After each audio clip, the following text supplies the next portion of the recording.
Hello, hello, and welcome back to Bloom in Blood. I am your storyteller for tonight's Chronicle, Gilbert Ramos, found everywhere at Ramos the Nomad. I am the CEO and founder of Rolling Nomads, and tonight I have the pleasure of storytelling for a very, very special and very amazing cast. You can see them right here with me, and I have no reason to delay or no reason to put anything off. So let's go ahead and get to the people you're actually here to see, our players. We'll start over to my upper left with Abby. I'm Abby. I'm your local Dana nerd and your local gargoyle disaster. And tonight I will be playing Friday. Pronouns she, her for the both of us. Her mom's picked it out. No biggie. Excellent, excellent. Thank you so much for being here. Thank you so much for playing with us. We appreciate you being here. Thank you for being here. No, you. Let's jump over to my upper right and go over to Rissa. Hello, everyone. Tonight I will be playing Kaida, not a disaster, Samitsi, who has plans for her new coterie. Pronouns are she, her. We'll see, though. Flash crafting, it's an interesting thing. Indeed it is. We have to stop adding the words flesh onto every noun, but I don't see it happening anytime soon, so enjoy that for the entirety of the season. We'll go down to the lower left, over to Luna. Hi, I'm Luna, or Druid by Night. You can find me at Druid by Night on all the social medias, including on Twitch, where I stream. I do the social media for the Rolling Nomads, and today, for this time zoning game, I will be playing Lola Torres, Disaster Malkavian, decidedly. And Primogen, apparently. Indeed, that's a thing that happened. Sorry. Whoops. Excellent. Thank you so much for being here. And then last, of course, certainly not least, down to my bottom right, over to Aster. Hello. This is Aster's VTuber, also known as Aster. For some weird reason, on my side on Discord, it still says I'm muted. I'm hoping that I'm not muted, but I am playing Remi, the Toreador with the touch of Ventru, and also quite a bit of Nephilim. Hell yeah, we love to see it. Excellent. Thank you guys so much for being here. It's a pleasure. It's an absolute joy. And now, without further ado, let's go ahead and jump into today's episode of Bloom in Blood. And we begin each episode, as we always do, with a recap. Now, eventually, maybe, perhaps, I might pass this duty off to somebody else. We'll see how kind I want to be for this chronicle. But I guess we'll see. But for now, I will take care of your recap for you guys. It will not be all pretty. For those of you guys who've seen Huddy's excellent recaps, I'm bad at this. I'm not professional. We joined our coterie, well, not yet coterie, during episode 1. All apart in their havens, in their hunting grounds. All of them had received an invitation personally from the hand of Prince Montalvo. The invitation declared that this was going to be a celebration at Elysium in a few nights to welcome in the new venture Primogen, Rene Cortez. Three of our not coterie decided that they were going to be in attendance and were eager to do so. Miss Torres, though, had decided to just simply shred the invitation and go on with her life. However, the individual known as Gerald, dubbed G-Easy by this not coterie, came in and made it very clear that Lola Torres would be attending Elysium that night. Now, as that night approached, all of our kindred, notably and very importantly, destroyed their invitations and got rid of any trace that there could be of what could possibly be a masquerade breach. They all assembled at the Phoenix Arena in Suite 1. Notably, 3 of our 4, Friday, Lola, and Remi, kind of made their way through the crowd. Friday and Lola kind of hanging out in the area where they kept the blood dolls, the equivalent of hanging out at a party with the owner of the house's dog. Whereas Remi and Kaida decided to make themselves known, have some interesting conversations. Remi spoke with another venturer who was a candidate for the venture Primogen, Raul Quintana, who had been here and was a former baron of Phoenix. To which Raoul, when questioned about how he felt about this whole turn of events, stated that what happens when there's the blood of Mithras running through, implying that Rene might have some ties to a certain Methuselah. Kaida was gathering, some might say party favors, gathering flowers and leaving a small drop of blood in each bloom and passing them to certain individuals. Amir Navarro, the departing Banu Hakim Primogen of that same night, being celebrated that same night, made their way to Kaida and was going to possibly have a conversation when Prince Montalvo and the celebrated individuals made their way out of a side room. As everyone gathered, Prince Montalvo made his announcement, said his goodbyes to Amir Navarro, as the Banu team no longer need representation in Phoenix, and then passed the floor over to Rene Cortez, who notably promised Phoenix strength in the form of their own strength, that of the bull, and unleashing the fury of the sun toward any of the enemies that would threaten this territory. Prince Montalvo cut the speech short, however, and announced that there was going to be a couple other announcements tonight, and that as there has been a rush for him to choose new Primogen for the clans that need representation in the domain, he had chosen 2 more. He had chosen the candidates for the Toreador and the Malkavian, of which were announced Daniela Barca passing over our dear Remi for Toreador Primogen, instead of favoring Daniela Barca, a club owner of a club known as the Ward, an offshoot of the Asylum. In addition to this, the Malkavian Primogen had also been chosen, and it was announced that Lola Torres would be acting Primogen for the Malkavian clan, representing the entirety of the clan for the Phoenix metropolitan area. Prince then withdrew to his chambers, stating that the door would only open for the Primogen Council and select few kindred. The party went on, and congratulations were bestowed. As Lola was swarmed, Remi made his exit, departing, telling Lola that they might have a conversation in private, something more intimate, perhaps. Remi departed. Alongside Lola, Kaida noticed that Lola was uncomfortable and bid her that she was Primogen now, and if she didn't want to be here, she didn't have to be. Also noticing that Friday was getting sort of cut off from the conversation, no longer the talk and no longer the whispers and rumors of the room, getting pushed to the side and ignored. Kaida made it very clear that Friday was going to be coming with them, announcing to the room that Friday, it's time to leave. And as these 3 departed, they met Remi down at the parking area, retrieved a vehicle for themselves, and Remi invited them to his haven, to his home. And that is where we join our kindred now. Remi, you have arrived first. I would say, given the vehicle you were driving, and with your strength of celerity, I would say that you have enough time to get a couple things done if you so choose. Nothing major, nothing wouldn't be able to clean the entirety of the house.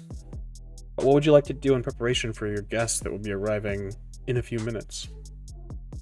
I would change. Before I was wearing specific colors that befitted that particular event. Anywhere from the red that signified kind of the welcoming of new blood and everything, and I would put away my blue sunglasses and everything and just take a casual shirt that has kind of like flowers that drapes over on one side, almost like a tunic of some sort, and I would wait for the other car to arrive. Indeed. And we had a brief glimpse last we left these 3 ladies of what was going on in the car. But I'll turn the scene over to all of you. You have a few minutes before you arrive. Has there been discussion? Has there been conversation? Or is this more of a ride in silence? Ida is looking the two over. And so I want to ask body language, physicality, what am I seeing in the two of you?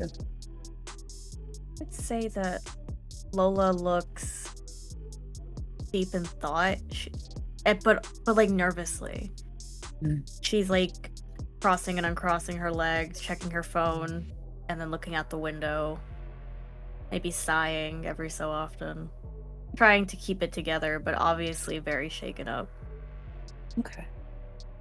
Friday's energy is the energy you get when you're filming a dog and they know that they're being filmed. Just constant little sitting right forward, little eye movements, looking at Kaida, looking away when she's looked at, looking right back, nervous fidgeting. She feels like she's already broken 10 rules. She has no idea what she's doing. The anxiety could be cut with a dagger.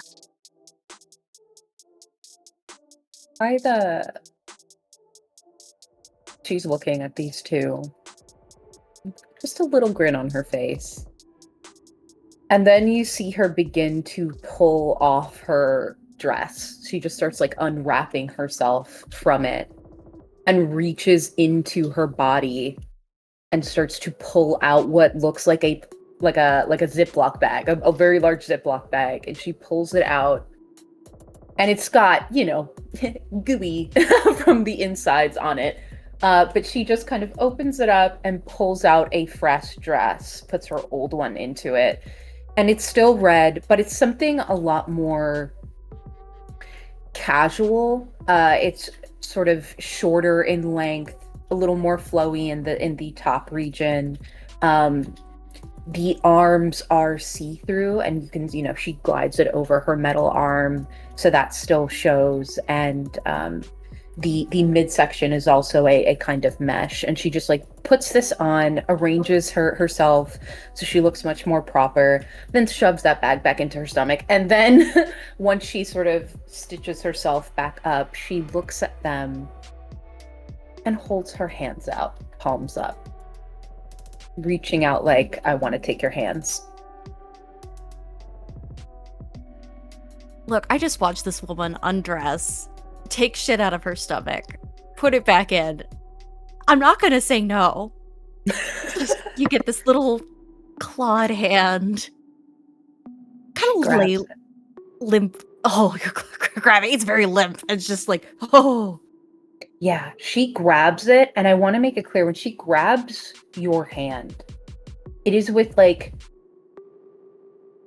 assuredness is not the word I'm looking for, but it's very much this like, you do not disgust me. Hold my hand.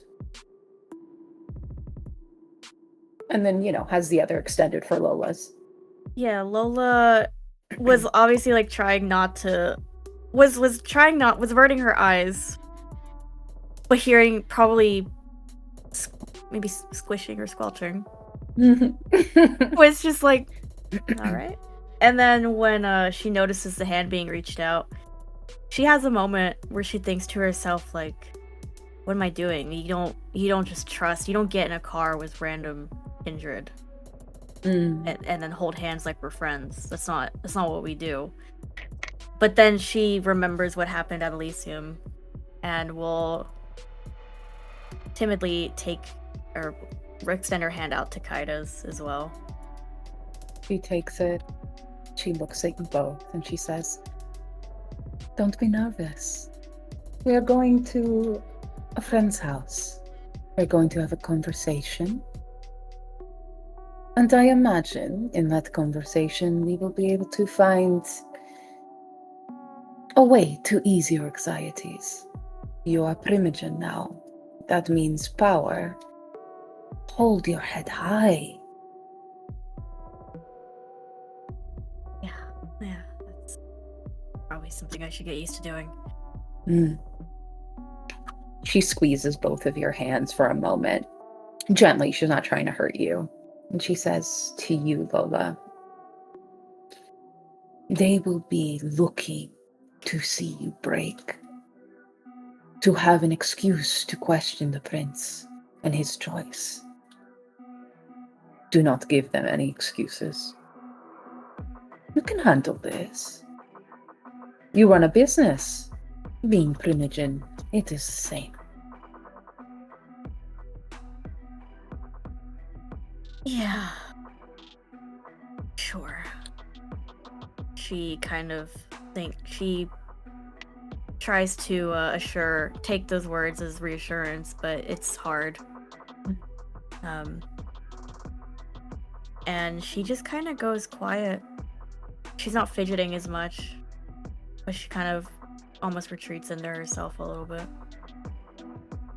She looks at Friday and she smiles and says, "Don't be nervous, beautiful. You are home. You have family now." Such a loaded word. Family. You know, hand in unlovable hand, as a wiser man once said. It's very easy to believe, but there is always that gnawing warning in the back of her head. Just, this could be another trap. This could be just like that app. You could be walking into another bear trap. But she'll nod and say, "I mean, you seem like the expert here. I'd be honored." He just smiles, and she holds their hands for the rest of the ride. God, vampires can't get sweaty. Lola. Yes. Did you turn your phone on? Yeah, she's been checking it. She was checking it a lot before Kaida started speaking to them. There's a number of text messages that you've received, as we previously discussed from your brother, trying to casually wonder where you're at and say, you know, he'd love to see you tonight and all of these things. But in addition, there is another text message, and I have to ask you a question before I tell you the contents of this message.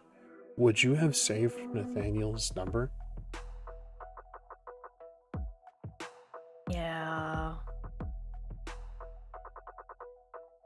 It's from him. Okay. Simply asks, "Where are you?"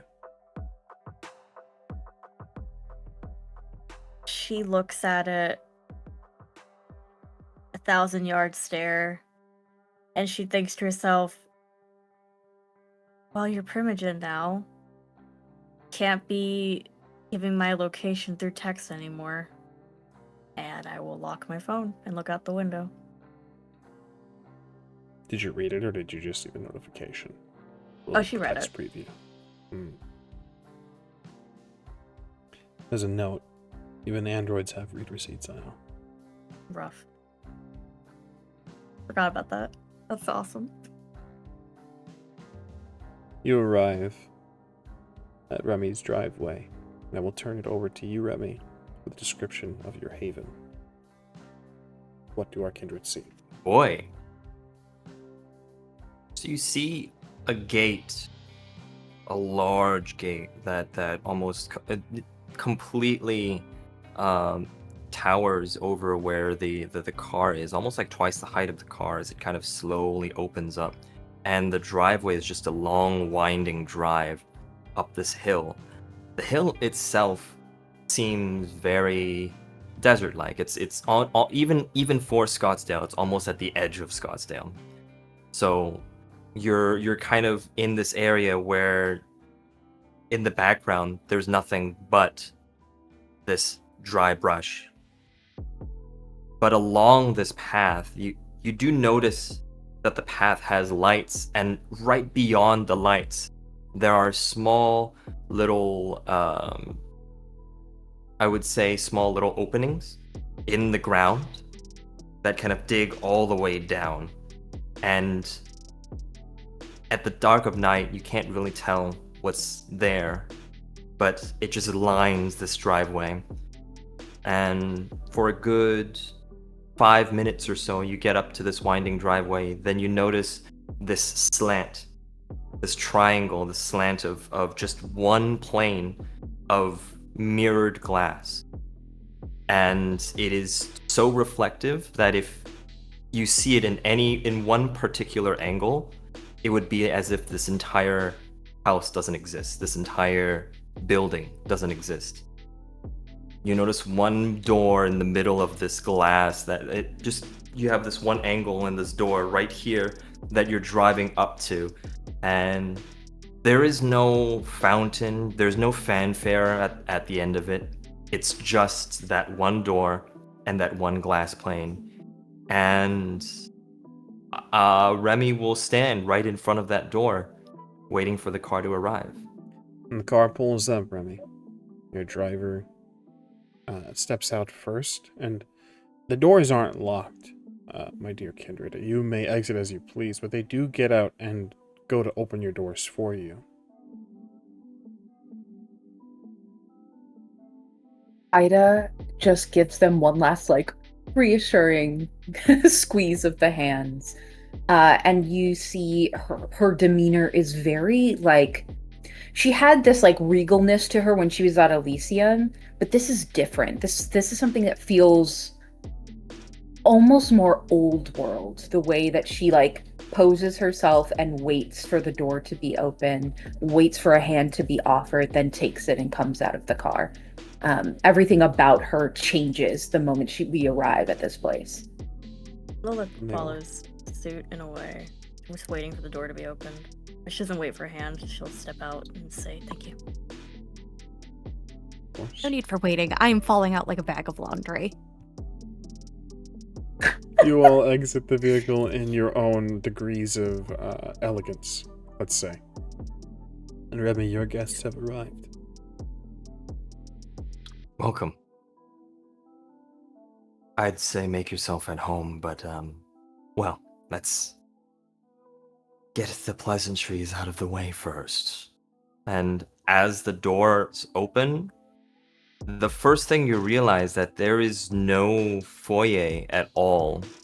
Once the doors open, it is immediately down a spiral staircase. You realize very quickly that the entire mansion is actually the driveway that you came up in. It is all underground. This plane is just a doorway as he leads you all downstairs in the middle of the winding staircase. I'm just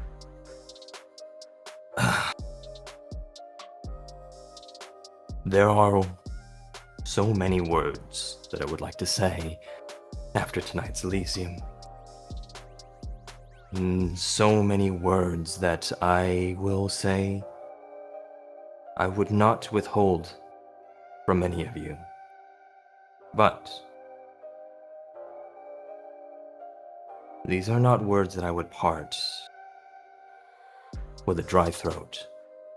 And you are my guests, so, and with a snap, storyteller, could I call some of my debtors into the first room as they arrive down into this area? Notably, the one manager that hasn't been heard from for a while. He arrives first. He's knew there's still a bit of hope in his step that this could be the last time. But he arrives first. You snap your fingers. 4 glasses, the crystal ones. Yes, sir. And he slinks away. All of you realize that he's got that little glimmer of hope. There's an air of regret, sadness, fear, maybe a bit of everything. As he goes and retrieves your crystal glasses, Remi. Moment is yours. I'm just going to the glass themselves, they have a spiral, kind of like a spiral pattern that spirals into what the stem is, and it's almost as if there's some sort of snake or dragon that's holding a crystal kind of glass in the middle of it. So that just a little bit of a note. as I have them in a tray, I will just place a knife down in front of the manager as I look at the three of them and just go, you didn't partake too much at Elysium, right? We could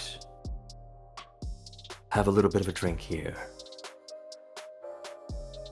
As he says that, Kaida locks eyes on those glasses, and she's like, "I'm gonna take one of those glasses. Maybe not today, but one of those are gonna be mine." As soon as she sees the spiraling dragon shit, she's like, "Mine." Target acquired. Right, truly. But Kaida looks at the other two to see what they'll do first. Fear, uncertainty, that rapid eye darting again. Friday doesn't eat people. She's not sure how to say, "Oh, no, thank you. I don't partake," because it's rude to say that to a house guest. But the fidgeting of her claws, the tip tap of her tail against the nice floor as she looks at this terrified man is just, if vampires could retch, she would be Remi, clutching her stomach. Give me an insight check while Friday is giving some interesting body language. Lola, please continue. Her I tail's think wagging. She's Lola- happy. It's fine. I think Lola actually needs to roll. Well, far be for me to dictate what I roll, but composure and resolve potentially or composure subterfuge to like hide her own like Hunger. judgment. This is why she doesn't fuck with Kindred. They're so I like it. they Give can me be composure so resolve. like this. Give me composure resolve. Remi, I'll need another insight check from you. Unless because you're having to do this multiple times, I'll leave it to you to decide if you would like to keep one check for the group, or if you'd like to. I'll insight. roll each one individually. How about that? Sounds good. So for Kaida's interest in the glass, that's 4. For Friday, that's 5, and that is 6 for Lola. I like it. I like a straight flush. For Kaida, I want to be so clear. She's not hiding it. Like it's clear on her face. She's like, "I want that fucking glass." as you say, Kaida, Remi, she wants that glass. She's very impressed with it. And you know how the Zamisi are rumored to be. You've been around long enough to know that it's a precious item for her hoard, if ever there was one. For Friday, you can tell... Friday, if you would like to try to hide this, you may absolutely make a composure resolve as well, actually. She'd rather die than be rude. Absolutely. Please do. We'll skip over you for now. For Lola, has a very clear... Did you want my roll for what I? Oh, yes. rolled? Apologies, I thought I 6 already on had a it. crit. It's okay. 6 on a crit. Excellent. So 6 to 6. With the crit, difficult to read, Lola. It seems a bit put off by the situation. Doesn't seem personal, but difficult to read. There's probably a lot going through her mind, honestly, and rightly so. Okay, the result of your roll. 1. Friday's very clearly uncomfortable, Remi. Perhaps with more than just a situation, just doesn't seem hungry or is adverse to this type of feeding, maybe. I'll just kind of clock everything and take a glass off of the platter and just tell the man 2 instead, and not in front of my guests. Understood. Takes the dagger, takes 2 of the glasses back, holds the tray as he takes everything out of the room. What is everyone's hunger And- level? 2, 1, 2, 2. Excellent. Please continue. I will hand the empty glass over first to Kaida and just keep this. I remember that there are collections, and I would be honored if this one would be part of yours. He takes the glass and holds it delicately. She's looking at the glass, kind of spinning it. Then looks at Remi.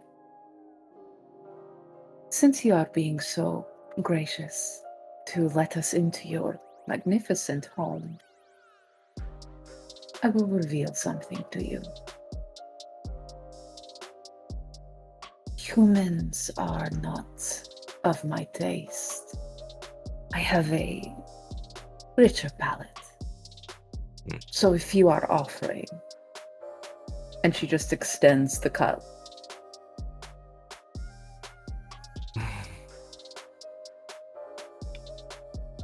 Well, my debtors run deep. I will unfortunately have to wait until after this dust settles to see which ones are going to defy me. At least the kindred kind. But I will keep that in mind for next time for you. Perfect. She just looks at this glass. She has that look in her eye, like she has a treasure in her hand. Holding it so delicately, appreciating the art of it. The debtor returns with 2 filled glasses and a wrapped hand.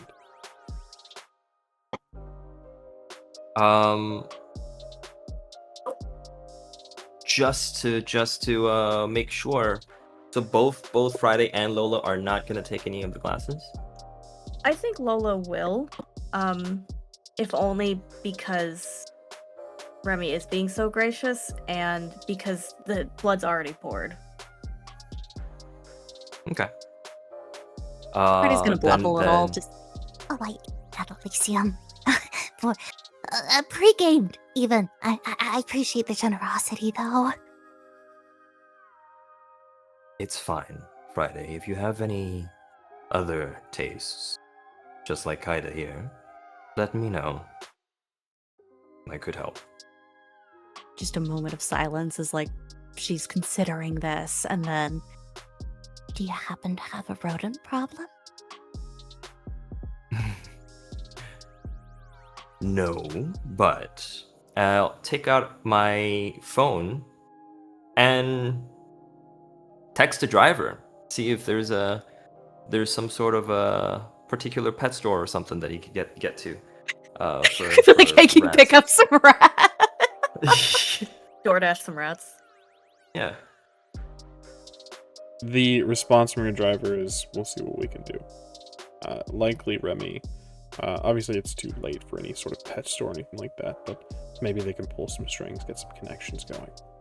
It'll take a little bit of time, but I'll get back to you when they As soon as I see that, I'll just be like, it might take a while today, but I will also remember your inclinations for next time. So very just nervously shuffling in her mini coats. Very kind. I wouldn't impose that on you. I'd find you back anyways, but thank you. I'll probably just find some neighborhood cats later if I'm particularly peckish. But first things first. And I'll raise my glass and just congratulations to the new Malkavian Primogen. Yay. Lola will kind of holding the glass with both her hands. She'll look up. Thank you. It's an honor to be sure. At least that's how it's supposed to feel. If I may be so forward, though, you don't seem honored. Thank you. Go ahead. Oh, it just feels like a weird joke or something. I mean, it's no secret, really. I don't really, pardon my French, I don't fuck with other kindred like this. I was raised anarch by my sire, and well, now I'm a Primogen for the Ivory Tower. It just does something doesn't add up. You know what it doesn't add up to is... technically, you're a Primogen of this prince. Now, let's be perfectly clear. I am not part of the Camarilla. I am not part of any anarch teachings. I just simply believe that there is a sort of meritocracy when it comes to work and it comes to things that you are able to get. I dislike politics, at least the type of politics that I just witnessed in Elysium tonight. I witnessed a prince not only inviting someone else that clearly could be in this position that he chose, this Toreador Primogen, I would say. Not only did he invite me with a handwritten note, there was no communication prior, and then he decided not to choose me, which, albeit feels like he intended it to be a slight. A lot of people in Phoenix know me, and I don't really care. I don't care what he feels that should have been. However, I also notice that he failed to talk to you about it. That Well, is your as phone much of silent? Understood. that as you are, as it is as much of a slight that it could be to not choose me, it seems to be just as much of a slight to choose you without telling you. Yeah, that's what's getting at me. I haven't met this prince personally until tonight. I didn't even really talk to him tonight either, so yeah, no, it's not, something just isn't adding up for me. The worst part is it's not the only things that he has done tonight. He has granted dear Friday here their very own domain and knew the absolute sensationalism it would be to have a gargoyle have their own domain. And yet what did he do after having you in there? Left you alone to be some sort of prop even? Remember what I mentioned before. There was an ulterior motive, and you could very clearly see. Hey. And let us Oh, not. you're not wrong. It did feel like a bit of a circus attraction there. I just figured that was business as usual, but it does seem a bit... And her gaze kind of goes between Remi and Kaida and Lola. Impolite to promote someone without 24 hours notice, but that's just me. I don't know how things work around here. I'm still trying to figure out the rules. Me too, honestly. What I gather is the prince has not met with you. Oh. Other than, I But that assume, Friday? No. No. See, that's also what brings me to the last point, which I don't know how clans work outside of my own, but you'd think that there would be some sort of camaraderie between what I see very rarely two Samitsis in the same room, and yet no words shared whatsoever. No words need to be shared when you've already shared them. Hmm. He came to see me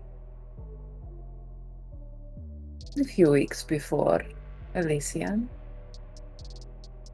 and offered me a position. A title.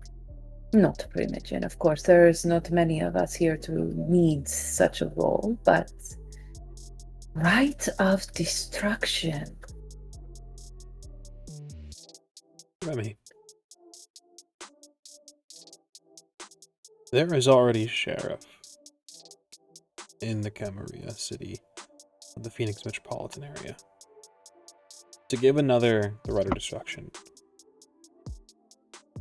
is strange. If anything,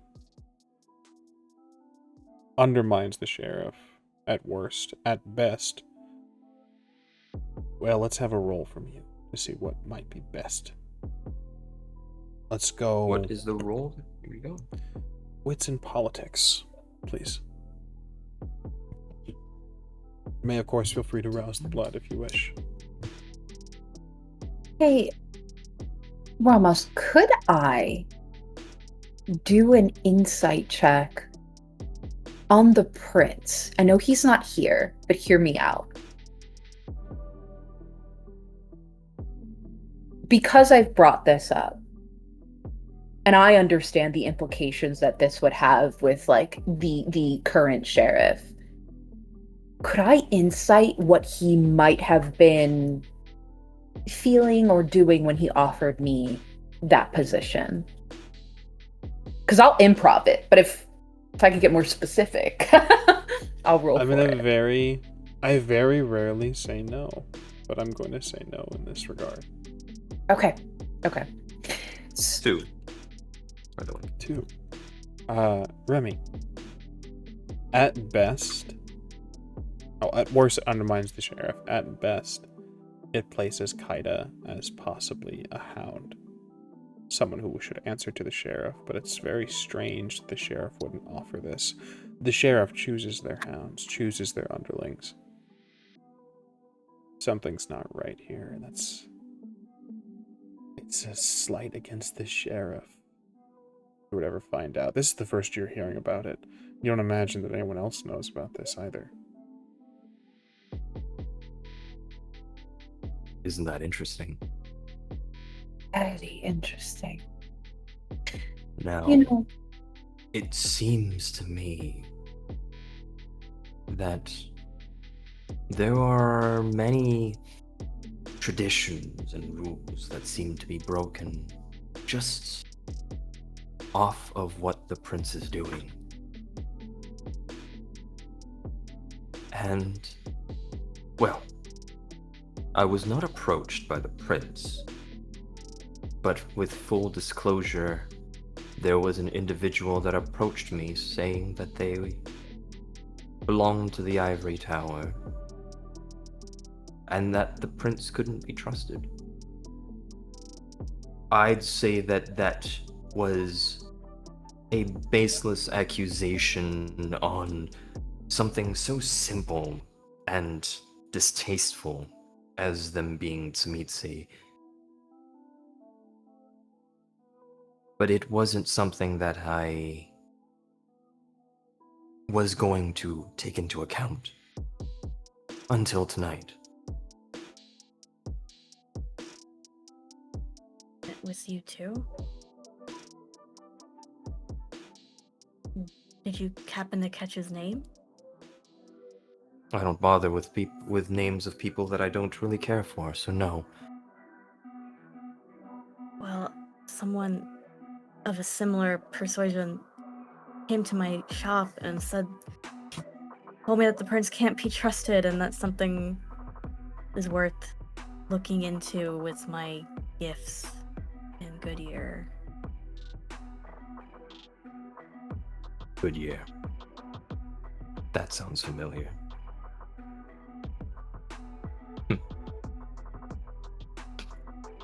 Oh? Like I said,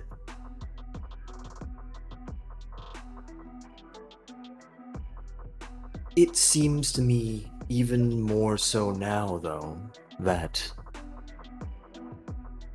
the prince is choosing his Primogen and his underlings in a way that would undermine autonomy from the sheriff, all the way to his choices of Primogen. Those that have more history in Phoenix have something to lose. Powdermaster, for example. Interesting that he wasn't here tonight. And those that might cause trouble. Raoul, me even. Cast over for new blood.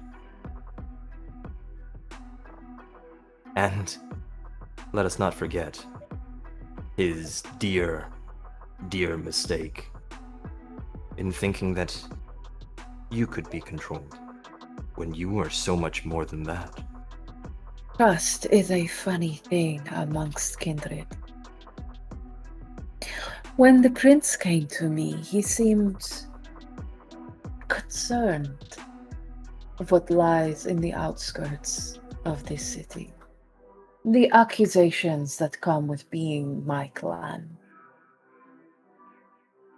It is one that cannot be denied, but he very vehemently asked me to seek them out. Should one cross our borders, I have right to destruction. He seems more concerned about Sabot incursion than even the politics of his city. How- May. Hmm? Sorry, Kaida. All this talk of killing of our own clans. Maybe I was just raised outside of the whole Camellia system, whatever all this Black Gan nonsense is, but it seems a little rash, doesn't it? Or like someone's trying to prove a point.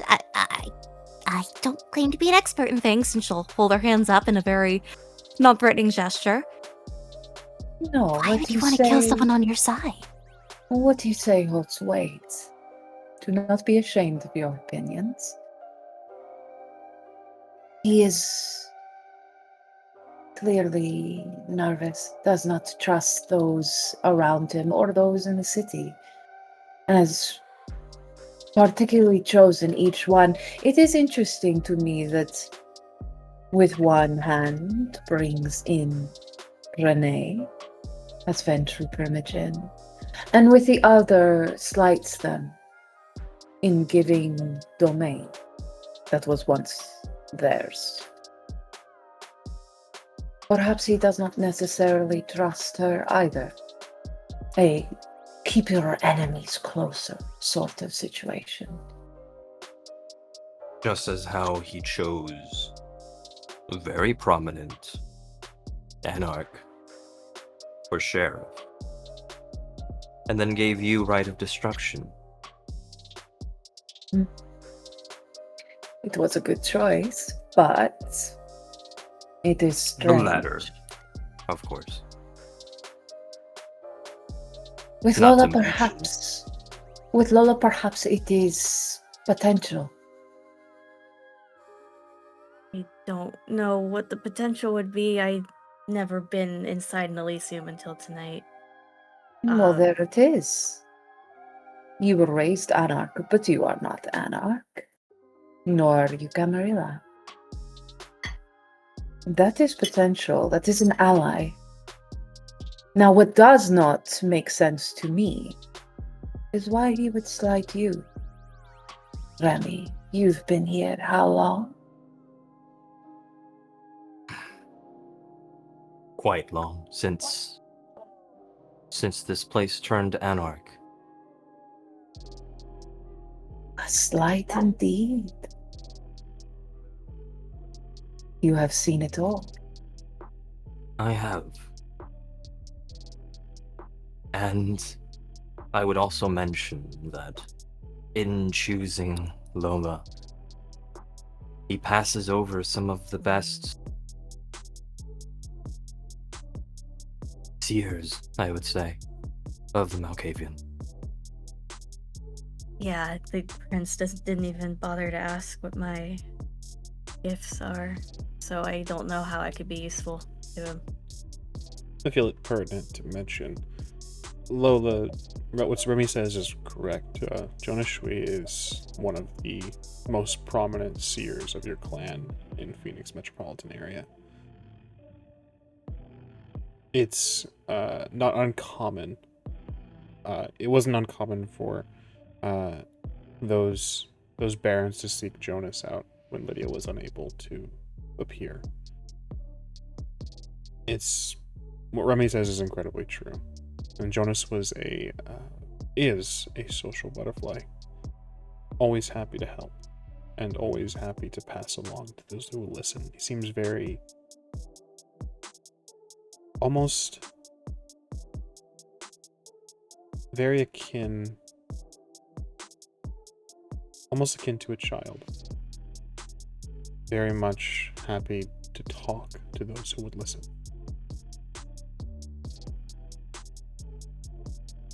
I don't know. Like I said, I don't put myself on blast here. I don't really do the whole aspects thing, so I don't know. And the prince wouldn't know that because he never talked to me, so I don't know.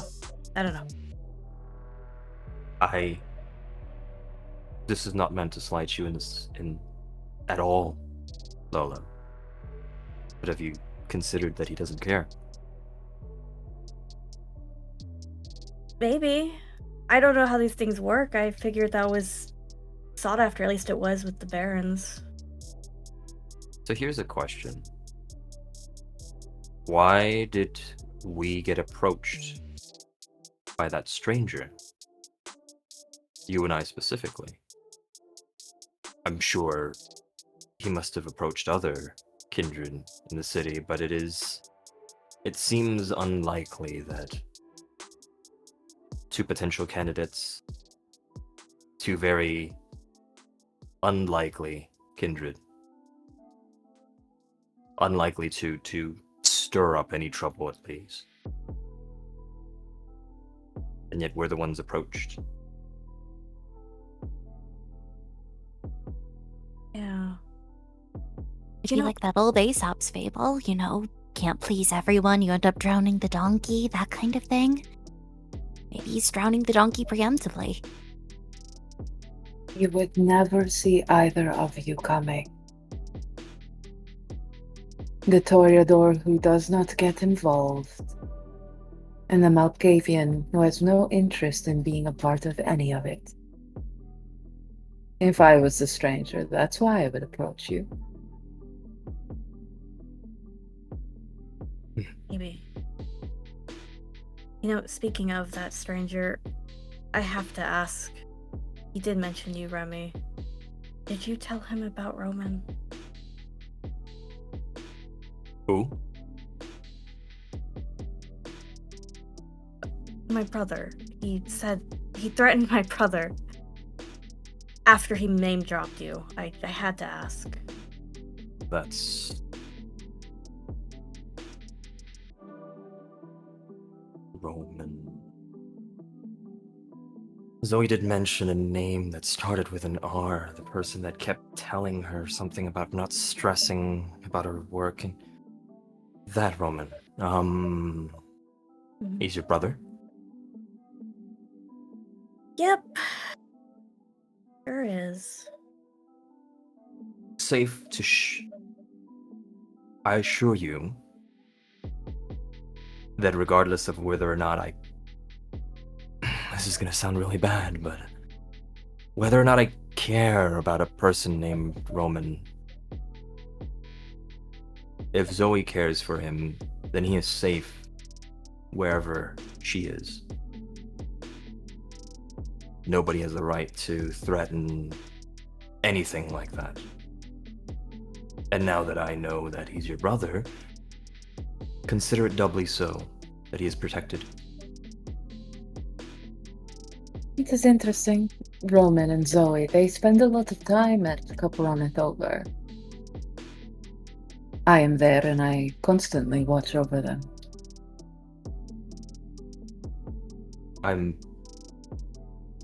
It would be remiss for me to not mention that I at first thought it was just some form of puppy love.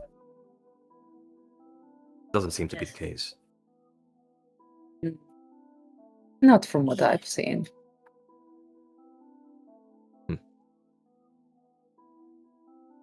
It's in this moment that Lola is struck rather with these odd realization that these kindred are asking for her to put her faith in them to protect one of the only people she truly cares for, the reason she doesn't get involved in anything. And it's she kind of thinks for a moment, her brow furrows, and I think she instinctually will check her phone just to see if he said anything or to check on him. Roman's messaged you a number of times. The last few have been apologies. The last 2 messages read as such, and they say, I'm sorry, Kaida said that you were out at some special party. I wasn't invited, and I got jealous. I just miss my sister, that's all. Don't tell Kaida I told you. She scares the shit out of me. There's just a slur of messages coming through that is just an apology and wondering where you are, and it's just a needy brother. Kind of lost without his sister. And there's a message that stands out that is very clearly not Roman. And it's very clear, not only in the text message, but the context of it explains that, hey, it's Zoe. He's in the bathroom. I don't mean to be this type of girl, but he is really, freaking out right now. You should text him back. I'm going to delete this message. Just pretend I didn't send this. In addition to this, there's a number of messages from Nate. Where are you? Lola. Lola, who did you go with? Lola, was that Remi? You hang out with Remi now? Why aren't you answering me? Lola, where are you?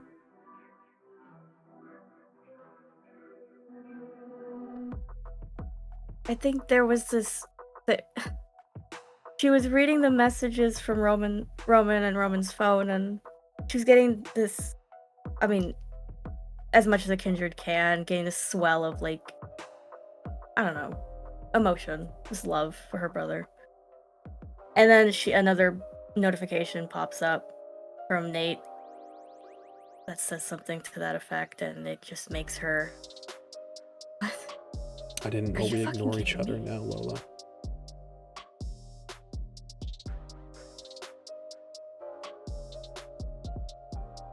Excuse me, I need to make a phone call. Is there a room I can... Pick one. Yeah, and I will just walk into a side room. While you walk into this side room, I want to not necessarily pause the scene, but I want to get something from one of you, and that's just a brief moment of insight. Friday, you've been relatively quiet during this conversation, but I'm curious, and I'm sure there could be others. What does it sound like? What does it feel like to you to hear all this? The prince, slandered almost. Prince Charming, who gave you a castle, would be a wolf in sheep's clothing. What are your thoughts? As overwhelming as it is to hear all of these terms thrown around, the connections between these kindred, the roots they've laid down the city, it's intimidating. And as she hears the prince being pretty much labeled as this manipulator, this false prophet, there's this moment of conflict. It's just, I would tell the prince I was here tonight, but that's not going to amount to anything, and plus Kaida could probably rip my throat out. just a million thoughts at once is, do I tell? Do I not? But ultimately, with that nervous tapping of her tufted little tail, she settles on, I'm going to keep this in my folder. Understood. She doesn't know nearly enough about politics to play her cards just yet, and so far as she's concerned, everyone's got a royal flush in their hands. Understood.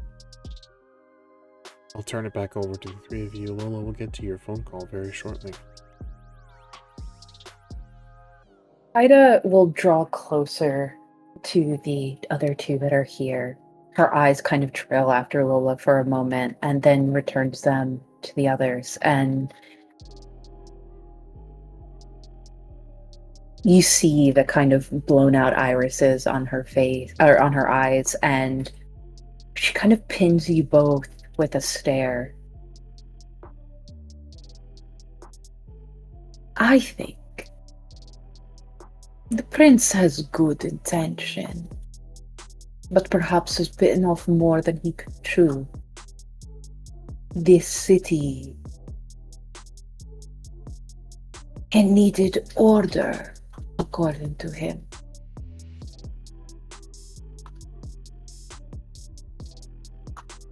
Yes.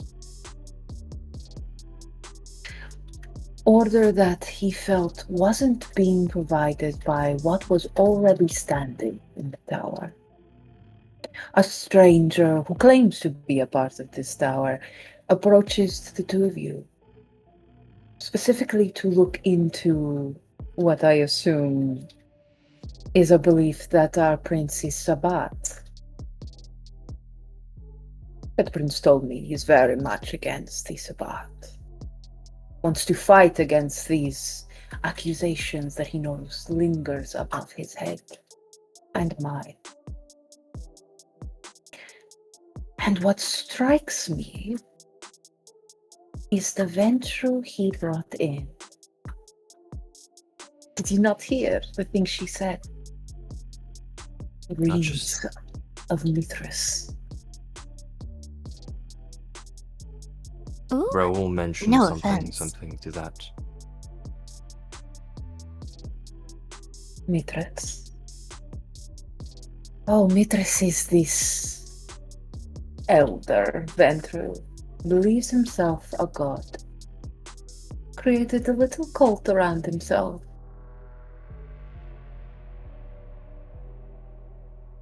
Oh, that Exactly. sounds pleasant.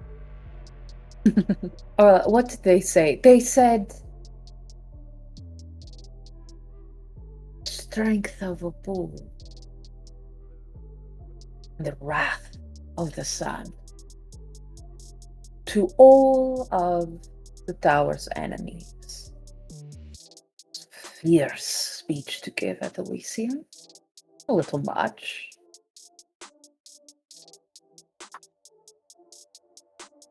I Overplaying a wonder. hand, I would say. Yes. Exactly. See, there's the thing. That's the part that I don't agree with. I don't disagree that the prince has good intentions. I don't think that he is Sabbat. That is not the point I'm making. The point I am making, however, is that there is something very clear to me. There is weakness in the Camarilla. There is weakness here. There's conflict. And when there is conflict within, any enemies outside will have a very, very easy way to break in. So the question now becomes, are we to cover these weaknesses? Help him patch up the holes?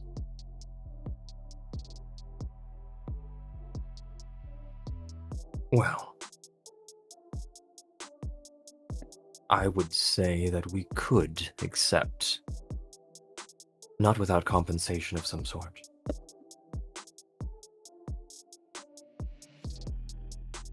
And I see you there, Friday. You seem conflicted.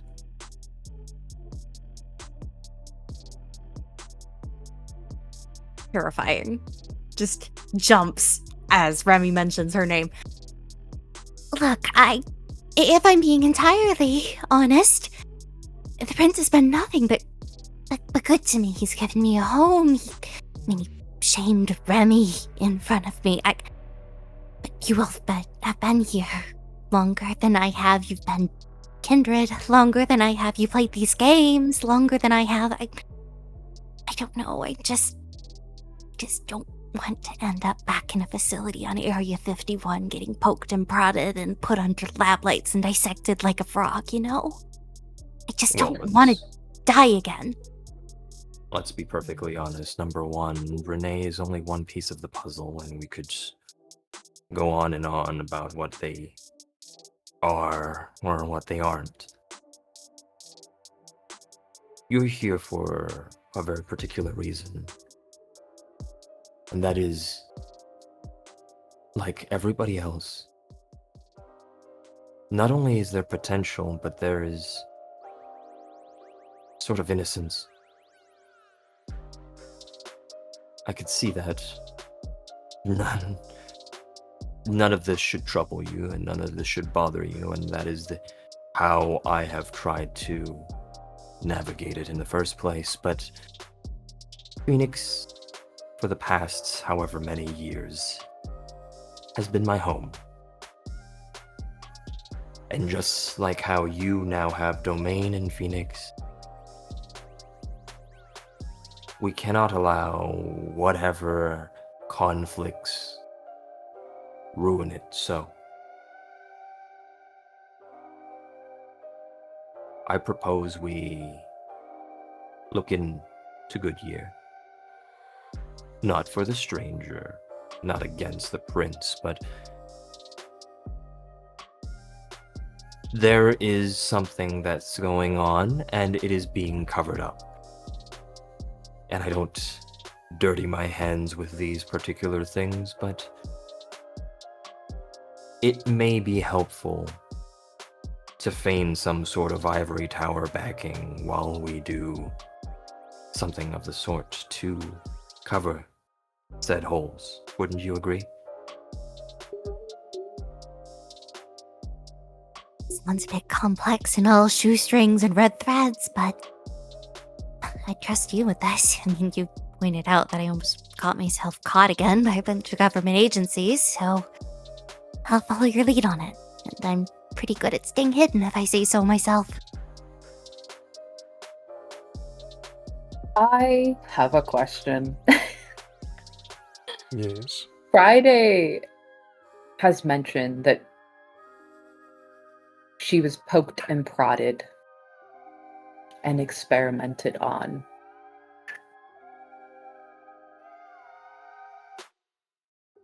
Is this something that might cause a fury frenzy in Kaida? On what grounds do you think, Kaida? Does this upset your convictions?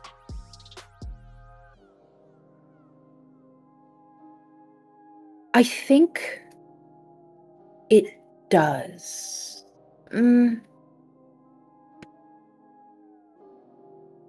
I think it is less of her convictions and more her own experience, what her sire did to her, and what she eventually learned of why he was doing what he did. What I would like from you is, rather than a fury frenzy test, is a willpower roll. Your unspent willpower. Okay. And while Kaida is making this roll, Remi, I'd like you to make another. I'm gonna call this for you a choice of intelligence or wits and politics. 3. Kaida, please make the same roll, intelligence or wits and politics. Before you do so, though, with the result of your roll with a 3, you're going to raise your hunger by 1. It's unjust. It's unfair. The memories come surging back. The secrecy. All of this reeks of him. All of this reeks of your sire. Not fair. Okay, I'm gonna make this roll. I got a 7. 7. Excellent. I want to be clear Oh, with there. a crit. Sorry, 7 with a crit. On the crit? So it was 3 dice that I had to roll, and they were all hunger dice, and I only got 1 success. Okay. Kaida, you're distracted by the memories, I think. Something, you remember back on what I'm sure you would title as your island, and what your sire would title as theirs. You focused far too much on that. Remi, though, as you mentioned something earlier interesting, and unfortunately Friday I didn't grant you this role because you weren't here for this. One piece. One player.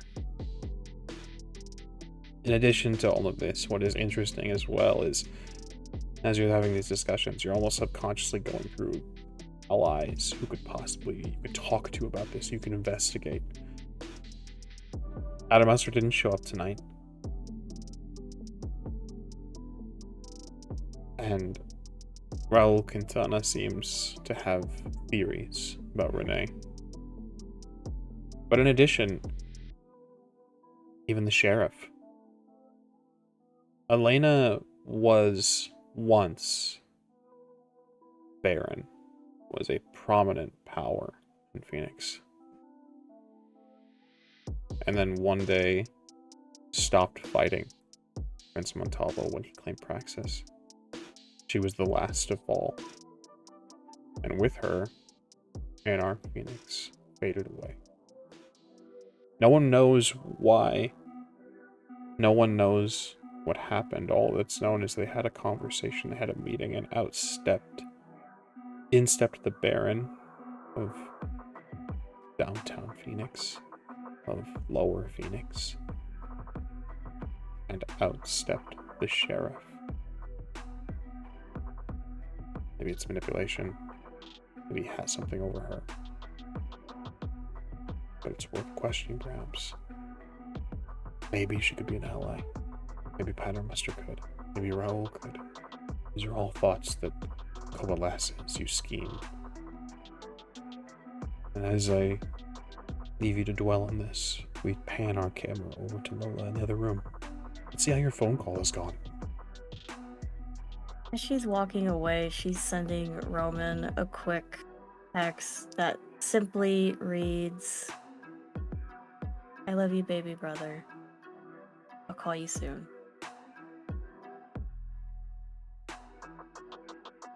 And then quickly, she's a second message. Also, I'm fine.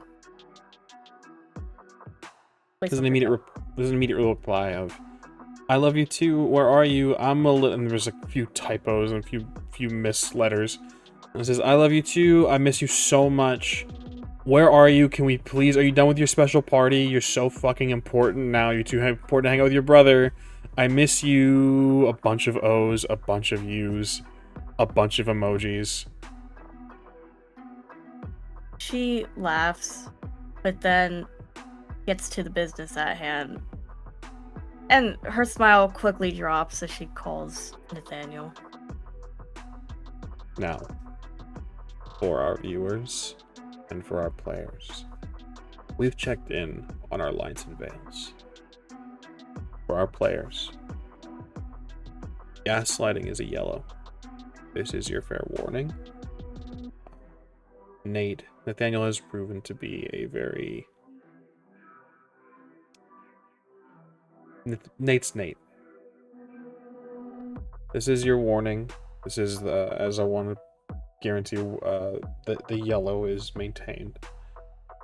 If at any point during this scene, and there will be for our viewers, there will be a content warning for gaslighting for manipulation just below me. And it will be there the entirety of the scene.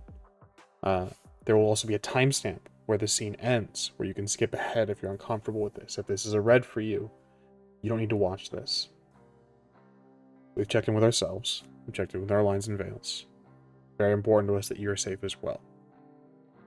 For my players, you may feel free to mute me if you become too uncomfortable. You may feel free to mute me now in preparation for this.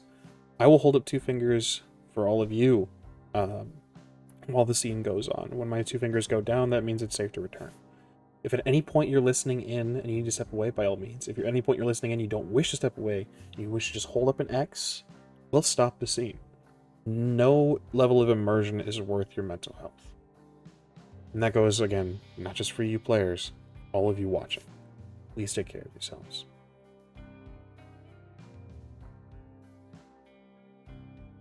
Two up. When they go down, it's safe. Lola, you call.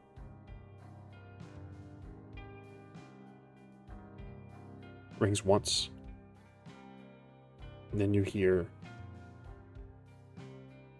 fumbling. As if he's sort of fat-fingered his phone. Pulls it to his ear. Hey, where are you? Why do you care? We're not together anymore. You can't. And she's whispering. And that prevents me from caring about you? It doesn't prevent. You can feel however the fuck you want to feel, but I'm not under your thumb anymore. It's not about being under my thumb, Lola. I just want to know where you are. Remi's dangerous. And you would know that how? I know a lot of things you don't know because I actually take part in this city, Lola. Yeah, you make that abundantly clear every time you invade Are my you with space. him now? Can he hear me? I'm not going to signify that with an answer. You need to leave me alone, okay? You need to stop asking me where I am over the phone. Look, no one knows your fucking number, Lola, and you haven't given your number to someone who matters in years. Okay? Least of all, fucking Remi of Roosevelt Row. Nobody fucking cares about Remi of Roosevelt Row. I thought Doesn't Remi of Roosevelt Row was dangerous. Yeah, if you get too close. Like you are, getting in one of his cars. Oh, so you're following me now. I'm making sure you're safe, just like Lydia would have wanted.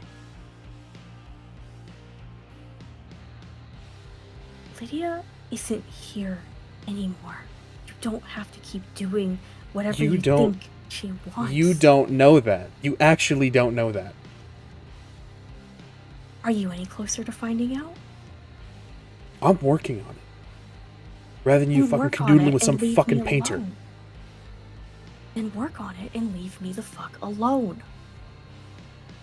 You know what? Fine. Cool.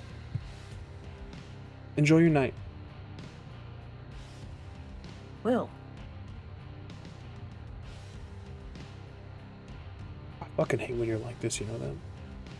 When I'm like, what? You're blowing up my phone, following me, telling me who I can and can't be around? You know what? I'm sorry I gave a shit. Okay, Nate, that's real nice. Thank you.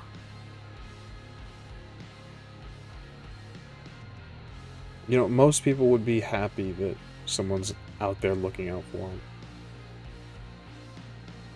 Yeah, well, most people don't have someone stalking them.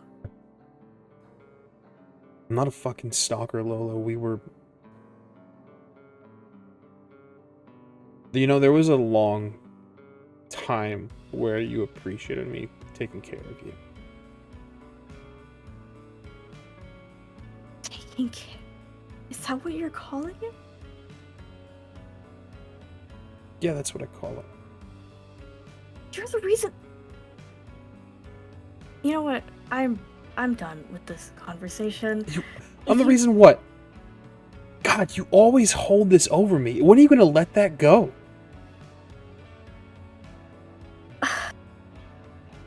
We have forever because of my mistake. You get to bake your cookies forever. You should probably stop talking now. Why? Is he getting upset? No, because you know why.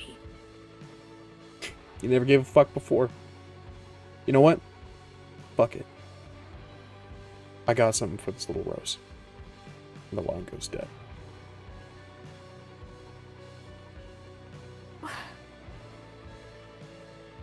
I think she's against, what would probably be better in this situation. She's going to immediately text him and say, what the fuck does that mean?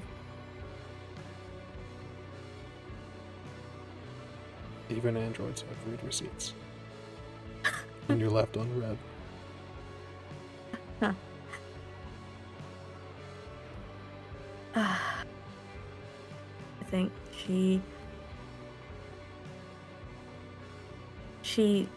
sniffles a little, composes herself, and walks back out into the main where everyone is sitting.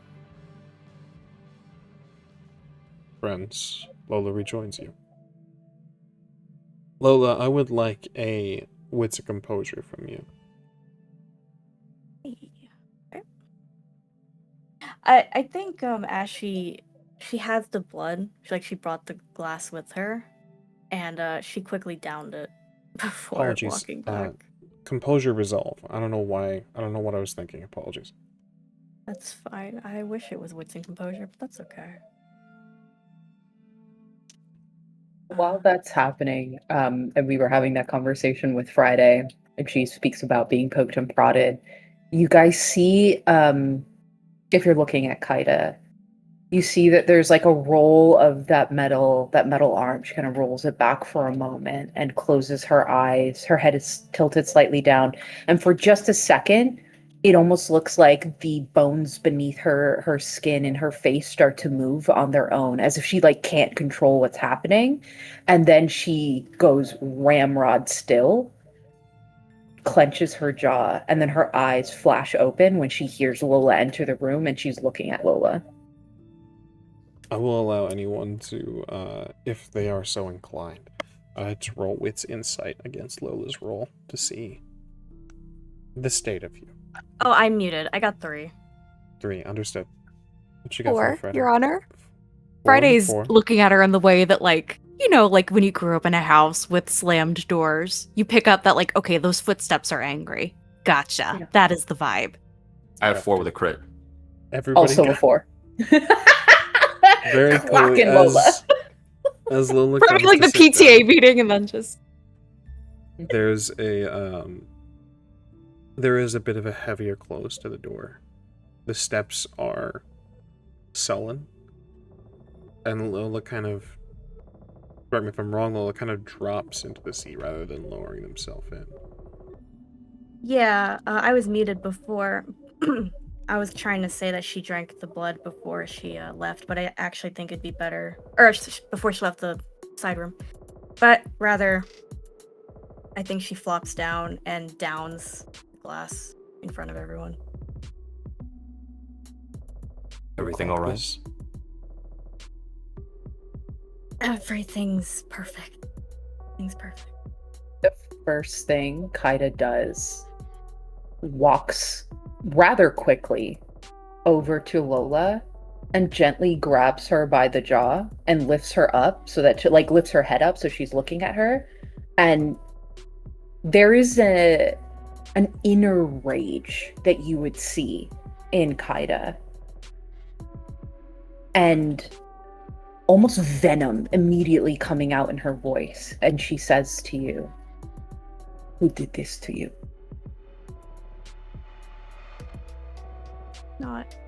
It's not important. It is important to you.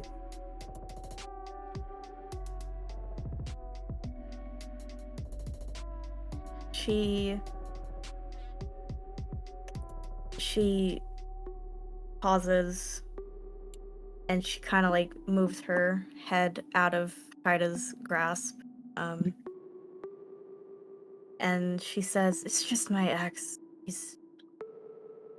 He's you know."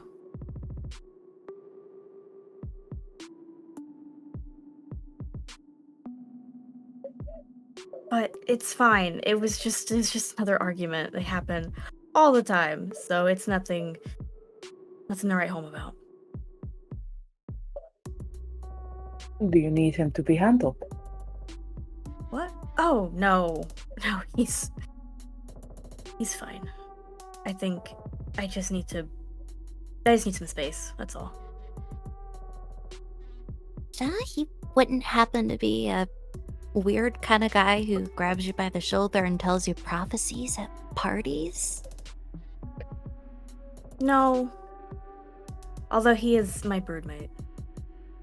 So, maybe. Oh, like a flock. Gotcha. Regardless, And Friday, I think, will peel herself from the wall that she was cowering against involuntarily. I can keep an eye on him. Later, of course, once we figure out what's in Goodyear or whatever. For self-interest, of course, but I'm really, really good at keeping an eye on things. I watch things for a vlog before, everything. Really sweet, Friday. Thank you. We're doing something in I mean, Goodyear? Or trying to. I, as I mentioned prior, would propose that we take up that stranger's request. Not for the stranger, but for us to understand. Of all of you, Lola, you have been here longer. So you understand Phoenix is a home of some sort, correct? Yeah, I was born and raised here. And then I died here. Then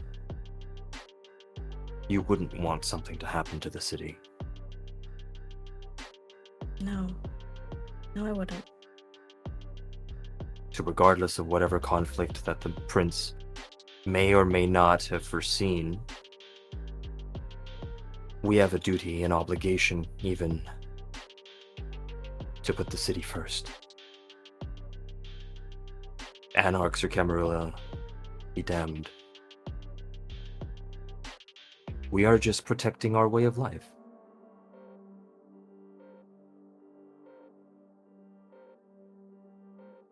Housekeeping, not treason. I gotta admit that goes down the throat a bit easier.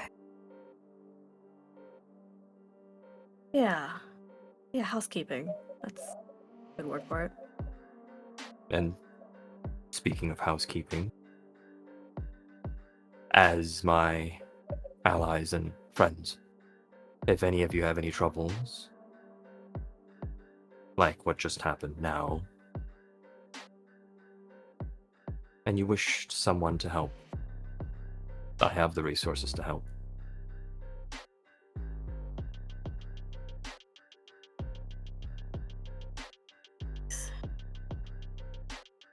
Speaking of help, it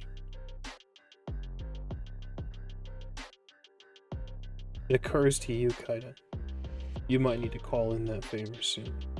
Tonight, even. As it is getting quite late. And if you leave now, would just barely make it back to your home before the sun rises.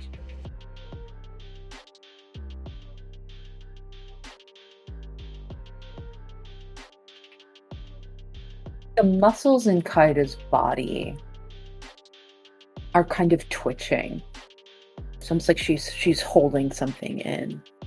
But her head tilts back and she's looking up as if she could see the sky. And then looks at the group and says, "The sun will rise soon. Where I make home is just a little too distant to make it in time.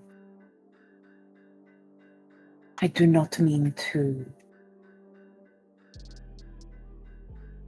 intrude on hospitality further, but if I could take residence with one of you for the evening, or rather for the day, it would be greatly appreciated."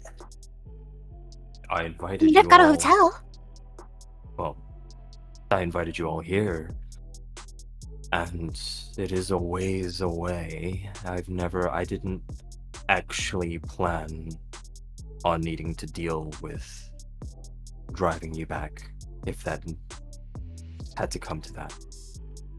I have extra rooms, I assure you.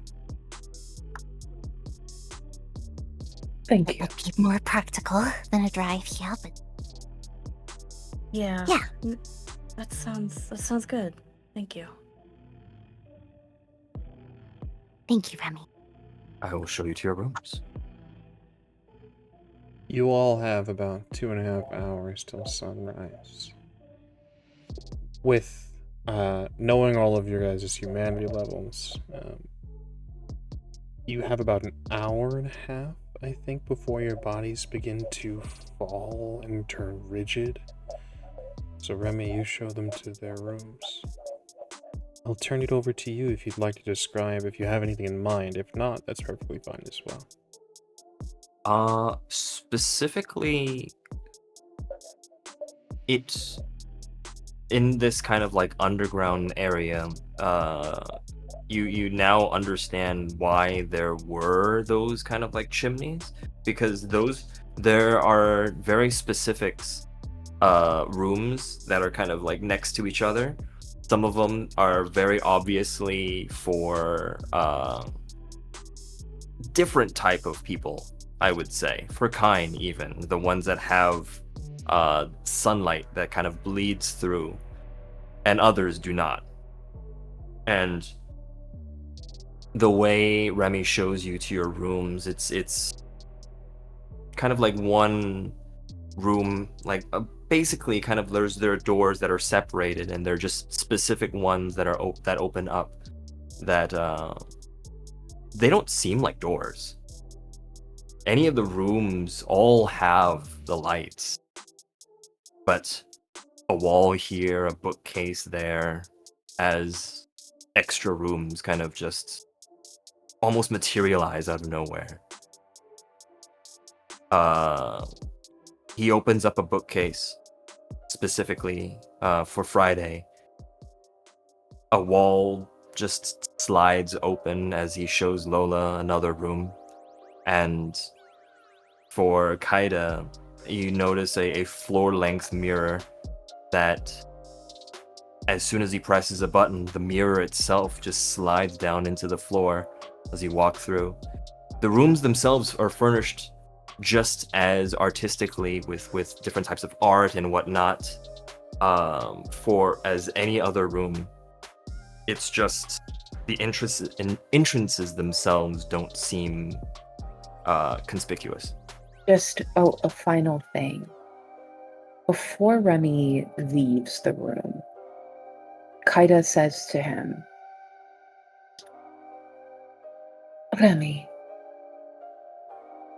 I think we can be most honest with each other. Tell me, in all this puzzle piecing we will be doing, what is it that you want? Really want?" The stranger tried to ply me with words of being more than just a Primogen, but a prince if needed. To be perfectly honest, I'm not that pressed. See, I think order comes from merit. Whoever does the job correctly, whoever's worked hard enough, gets the role. And even though I don't consider not choosing me a slight,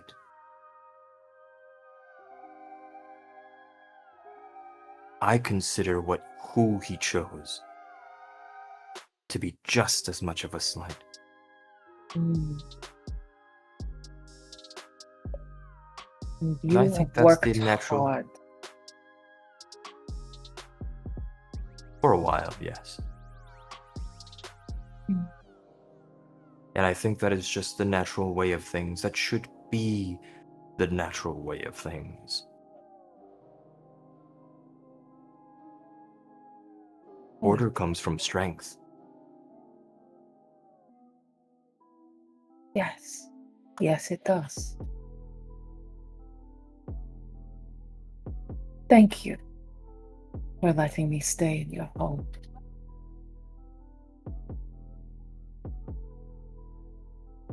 I noticed that you were collecting flowers at Elysium. I have an affinity for them. Well then, something more ephemeral, but... And I am going to, on the wall, just with a hand, kind of paint with chemistry, paint kind of like a little bit of a mural of flowers that bloom onto the wall. And as I slide down, the flowers start kind of blooming, and it's almost like a live picture as it comes down onto the ground as a tapestry. A gesture of our alliance. One greatly appreciated. And you can see, despite that she is of Clan Samiti, there is a fascination with what you've done that is reminiscent of Toreador. And she reaches out to touch this tapestry, this art you've created. And there's an almost hungry expression that comes over her face. Good day, Remi. You kind of, as you reach through, you realize that the illusion is right in front of the wall, so that you can actually you actually push through your fingers, push through into the area. Yeah. She says good day to you, but she is still stuck there, essentially playing with this tapestry. You do this as you all fall into your rooms. A final message for each of you from various senders. Friday, I must ask you a question. Do you have an email? else do you think I signed up to get food deliveries?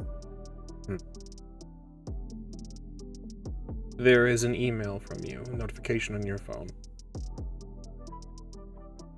It is from the Marriott Bonvoy Corporation. A deposit has been made into a bank account in your name. Your salary, or rather your paycheck from the Renaissance Hotel, has been deposited. It's quite sizable. Looks like there's been a skim from every bit of fee that the past 2 weeks have had guests. The guests that have stayed the past 2 weeks, a bit of their fee has been deposited into your account. Oh, just very quiet, very surprised. And that heavy feeling of, oh, I'm on a payroll now. That means there's obligations. This is exactly the thing that she warned you about. And Just enjoy the money for now.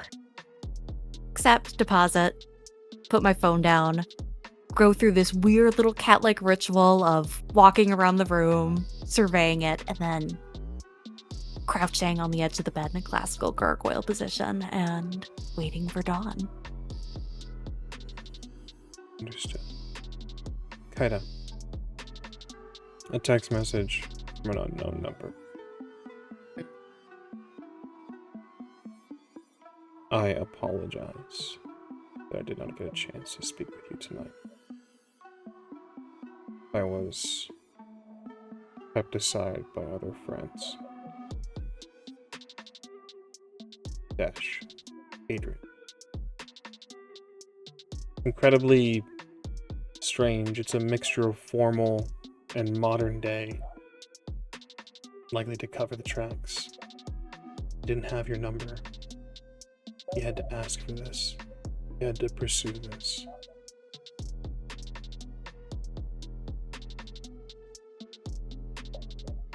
Ida grins for a moment and simply responds, "You can make it up to me." There is no reply. It is read.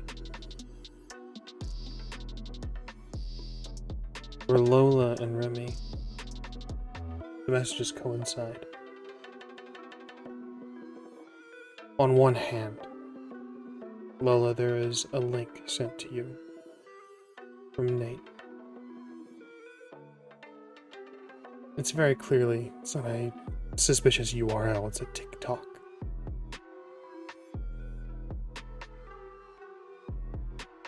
No? Remi, it's a message from one of your people, one of your managers. It says we have a problem.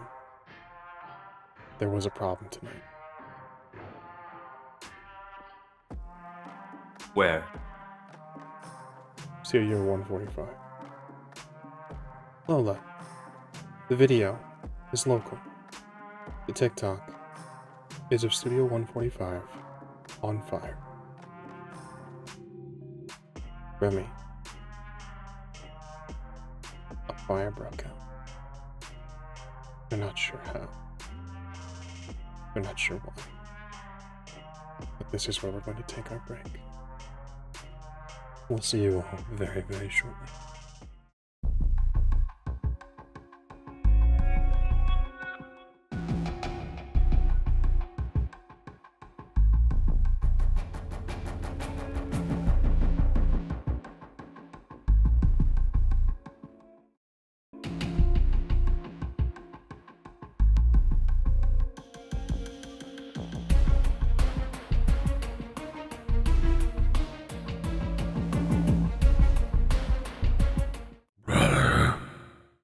Long have you been my warden? Did you think you could stop all of my plans? I know you can feel yourself fading, growing weaker as my contingency unfolds. Brother, don't you see? In the end, we are nothing alike. I know you have assembled your own consortium against me. So, brother, when you fall, just as the shattered gate watch before you, this eternal vanguard and the entire multiverse will contest with my ignited.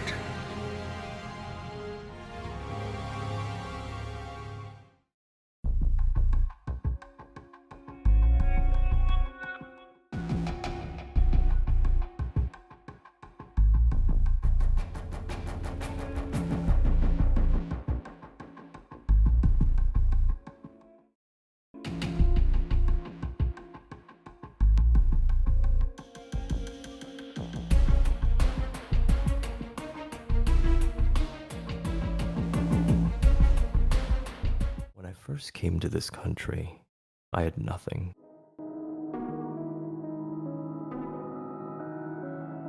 Have you come to kill me?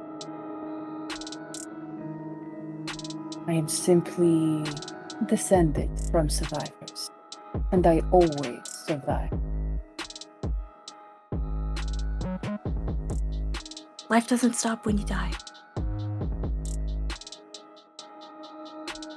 My blood is not welcome in Camarilla cities. Did you love your mother? Dearly. I did too. I'm not a fan of father. Crying takes more breath. I've learned that the hard way. Fuck, Roman. Fuck. Everyone has a voice in my Phoenix. Hello and welcome back. We're so happy to see you. We hope you enjoyed our intermission and all of the little trailers and stuff we prepared for you. Yeah, we're back. We got some water. We hope you did too. Let's jump right back into it, shall we? The sun rose. The sun fell. And our kindred, next night, rise. Need rouse checks from everyone. 3 hunger. I'm hungrier.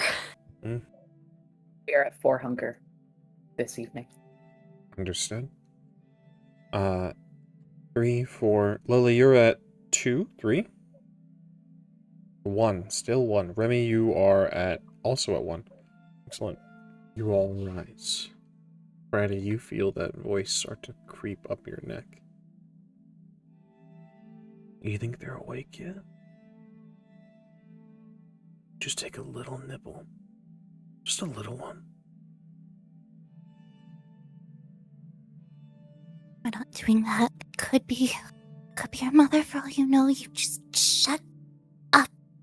She kind of just holds her hands to her chest, getting out of her very traditional medieval gargoyle guard position she's taken up on the edge of this bed. Stretches, cracks those rocky limbs. All right, we're gonna have to raid the fridge. And she is going to just very quietly, as she activates Skin of the Chameleon, presses a hand onto Remi's wall, and just slinks this moving stone across the entire house till she reaches the door. You do this. Kata, you were at 4 hunger. Your hunger didn't rise when you woke, but the immediate pain, that feeling emptiness, and you hear their voice. When do you think you're going to get a meal next? Do you think that I'm going to just walk into your hall for you? No. I offered you already a cup. Already a room. He won't mind if you take just a bit more. Opportunity will arise when it needs to. The opportunity is now. I will not dishonor a host. You The taught others me then. better. They are innocent. Young girls that need guiding hands. I will not take No. from them unless they offer. Miss Torres is not innocent. Voice fades.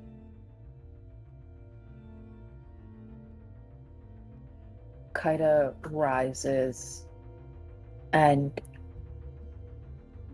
though Kindred do not normally do this, she is salivating. And as she moves out of the room, it's almost like their scents are what guides her out of this room. And she's fighting it the whole way. You do this. For Lola, you rise. The last thing on your phone was the link, and there's a few messages from your brother again. The last message in his text string is, once again, Zoe having his phone saying, "Hey, I got him home. He's safe. He's fine. Sorry. I tried to tell him to leave you alone, but he just missed you is all. I'll message him good morning and I'll start, a conversation with him. Or good evening, sorry. Not good morning. But yeah, I'll message him good evening and ask him how he's doing, ask him how his day went. Tell him I was busy. Like that. Mm-hmm. He responds. He still has a hangover. You continue about your day. And as you exit your room, before we get to you, Remi, Lola, what is most interesting? I need a wits and awareness roll from you, please. Friday, I need a stealth roll. Let's call this dexterity stealth. 3 successes. I'm a little disappointed in my dice.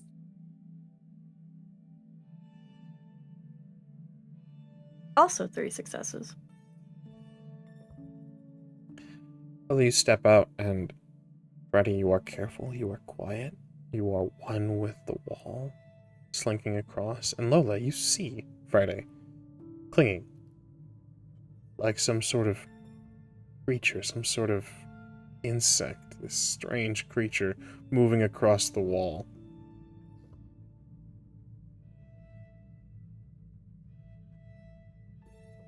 Friday? Mention of her name. I imagine she's in a gecko-esque pose, tail splawed out, legs and hands holding onto the wall. Freezes. Are you good? You can see me? Am I not supposed to be able to?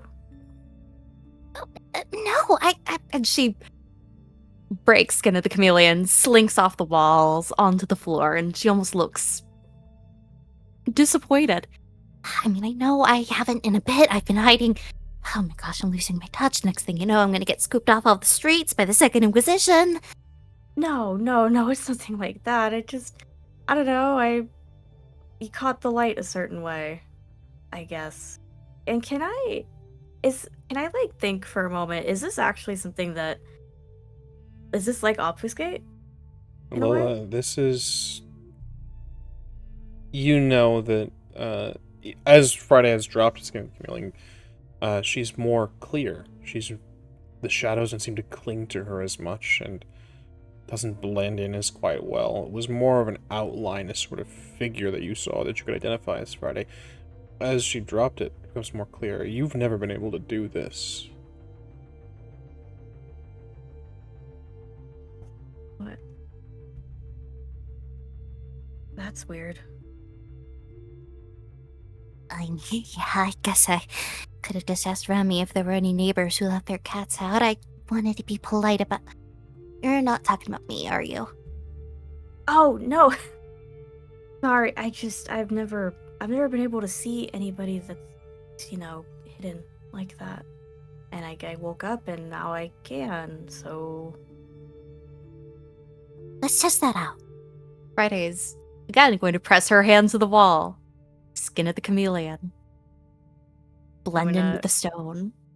And I'm gonna do a 180. Give it a couple seconds. I'll activate Sense the Unseen. You activate Sense the Unseen? I believe it's free, correct? Mm-hmm. Do this. You can see Friday. Not exactly clear as day, but you see her. Whoa. Whoa, this is weird. I see you. You can see me. I can see Okay, you whoa, pretty damn wait. clear. Yeah? Oh my gosh. As she comes up to you, grabs you by the arms. I think this means you're like becoming a psychic, like the prince was hoping or something. I don't know, maybe pressure, diamonds, that kind of thing. Oh my god, you're mutating maybe. it like those zombie movies. Or an X-Men. Anyway. That'll be so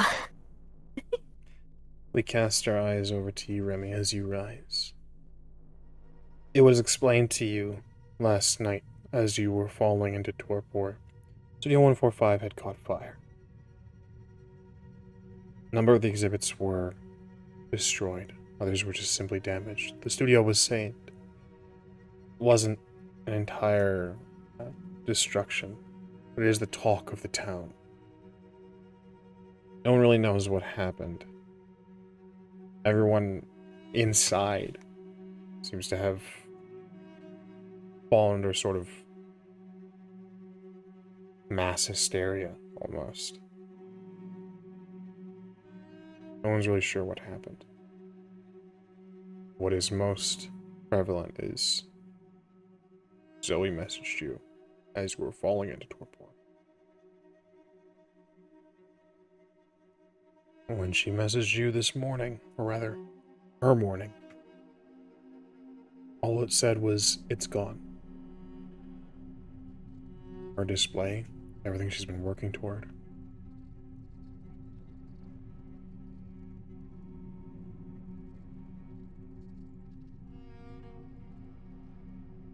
You are woken. You have the reports.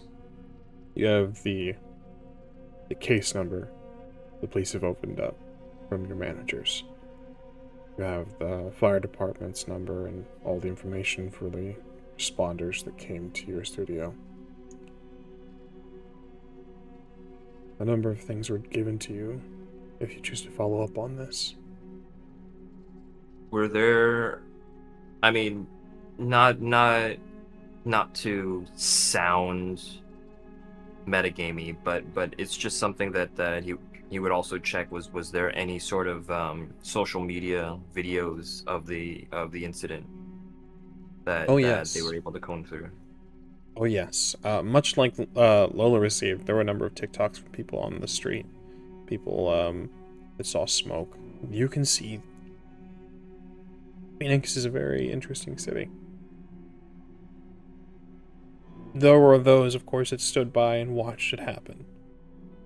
But you can also see people that took action, people that ran in, trying to help. People that ushered the inhabitants out. They seemed kind of in a daze, as if they didn't really know what was going on. No casualties, thankfully.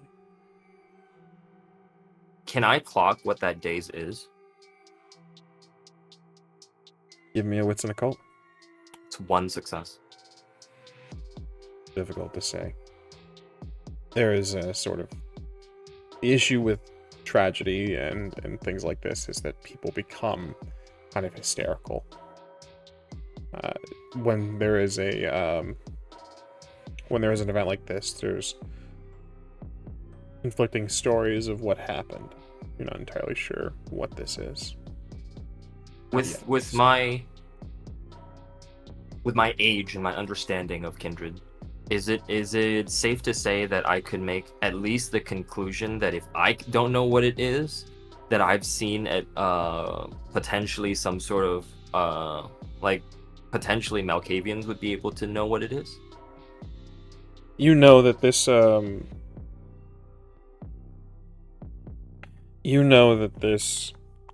this daze these people were under, it's not uncommon, but if you want to investigate further, you absolutely may.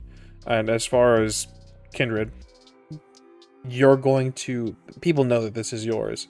Likely the new Toreador Primogen is going to have a conversation with you about one of your businesses being investigated by the police.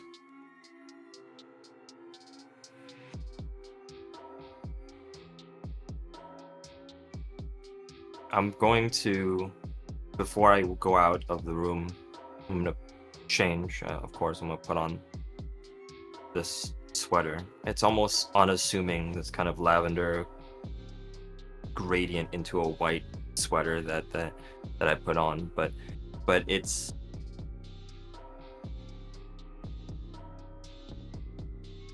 in some way just as it's almost a juxtaposition of how he feels right now. The warmth and the comfort that these colors are supposed to invoke is almost spiky. and in the way he wears it right now, as he just very plainly texts to Zoe, "Where are you right now? I can come to you." She texts back, starting 0 hour early.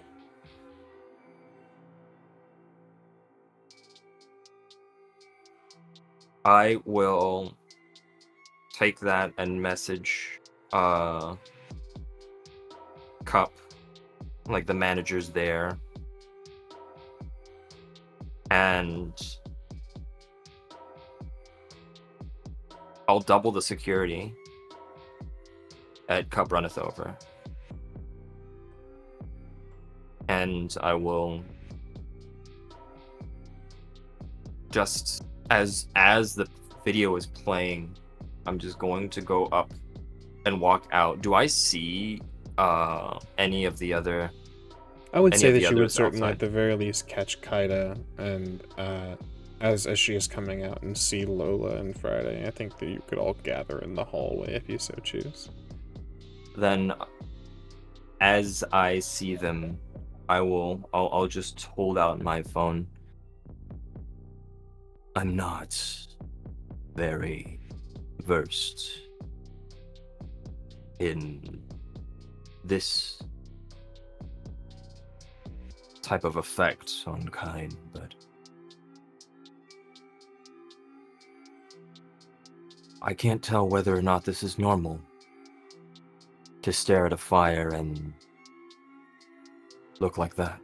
And I'll point out the people that look like that seem to be kind of not running away, but just cowering in that sense. Do any of you have any idea what this could potentially be? What's Well, it called, my friends? I will roll it, but I think her pause is less making this, trying to get this information, and more, how the fuck am I going to tell Remi? Useg. 2 successes. 4 Four. successes. 4 successes. Apt. Friday. Yeah, that's strange. You're not sure. But the kind have been known to do strange things. They have weird practices. Kaida, something strange is going on here. It's not just people being strange, it's a discipline was in effect. You're not sure what, though. Lola, with the information that you have, and with your intimate knowledge of Nathaniel Vale, you know exactly what that is. He liked playing with people's minds. He liked making them muddied. He liked putting them into sort of he would express it as putting his pain into them. The hysteria. Dementation. Yeah. Now she kind of clutches at that necklace again, and she says, "Oh, Remi, fuck." You know something, then?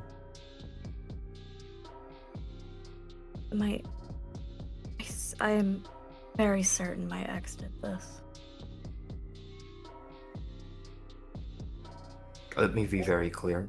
My art, and any of the art installations that any of my artists, musicians, actors, and whatnot that they put up, I don't care about. It's capital. We can build it back up. The studio, the installation at it that was burned down was Zoe's.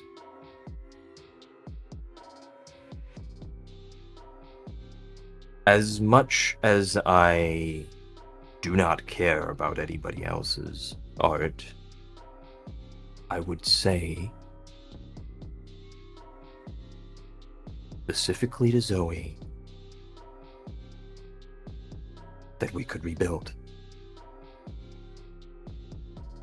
What we couldn't have rebuilt is on the off chance that she was still there.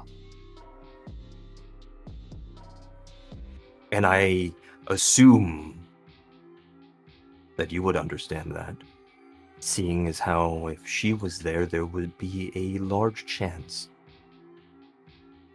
that your brother would be.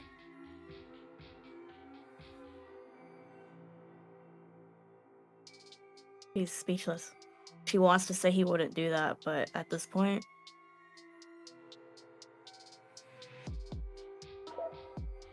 I have no query. I have no intention. I had no intention, at least, to make your ex my problem. Unless you explicitly asked. But now, I can't be sure that this problem is only isolated to you, and I'm not sure that this problem could be isolated to me, because if there is someone so brazenly going to set fire to something Kindred owned, lighting up a beacon for all of us here in Phoenix, I can't be certain that he would operate in the state of mind where there could potentially be someone inside.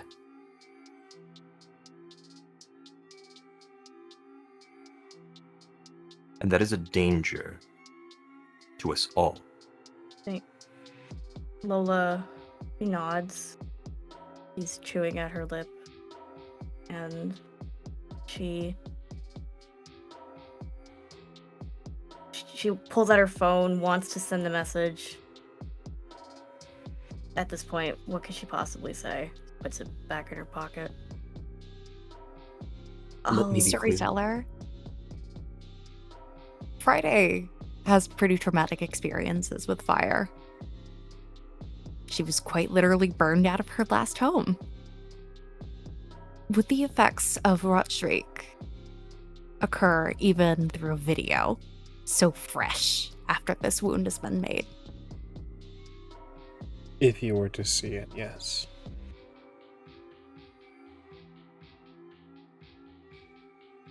I am geckoing my way back up that wall. Friday was there. If this was a Looney Tunes cartoon, there would be a Friday-shaped dust intent. She has vanished. You see her just touch the wall for a moment, and then what looks almost like the cartoon effect of like fabric going over a still frame. Clawing it up, hiding on the ceiling. Gone.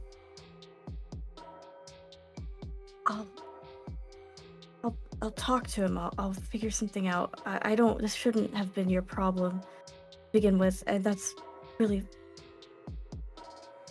fucked up even by his standards. Need you to understand right now that I don't hold you to any of this. But this is now beyond just you, beyond me. We have an investigation that potentially could be a breach in the Masquerade.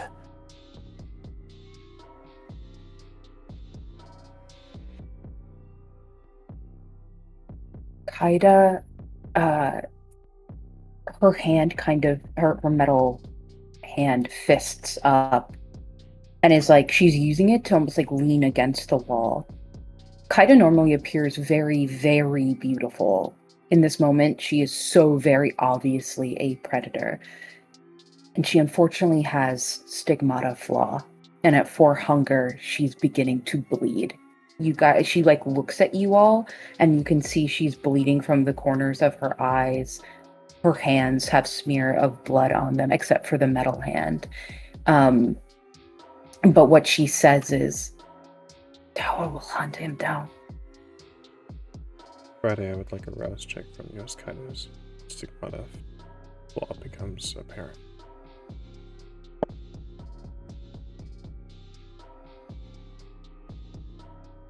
Success. With Remi and Lola Fear the flame. With Remi and Lola being at 1 hunger. You guys are good for the time being. We'll see how long it lasts. Please continue. I know the tower will hunt. I know that the sheriff will be called.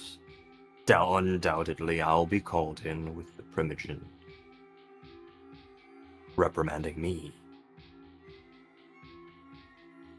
But you also are Primogen, Lola. That's right. Yeah. And that's my broodmate.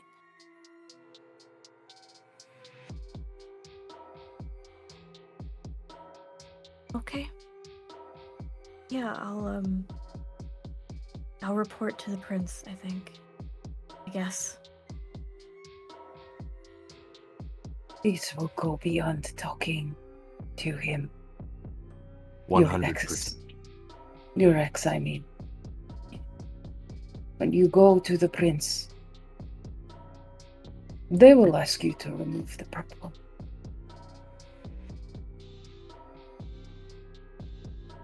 And I generally do not like to seem threatening in any way, but even among us, I feel we have quite the amount of resources to deal with it. Yeah. Friday will emerge from her hiding spot on the ceiling and just... Absolutely, he needs to be crushed, driven out of the city. That's a signal to the Second Inquisition, exactly where all of us are. If anything, he might have... You would think he called them to help with that? No Kindred could be so childish, self-destructive. And she's clearly worked up, hair standing on end. She looks like a half-drowned rat. No, I don't think he's that. I mean, he's pretty fucking stupid, but he hates CSI as much as any of us do, so... Yes, I have not left the city, Lola. I know. This is not your fault. You must know this. You did nothing wrong. Exactly.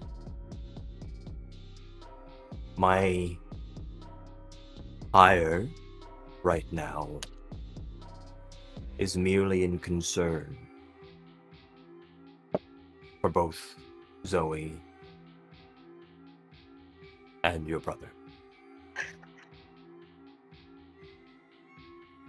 We are tied in that sense.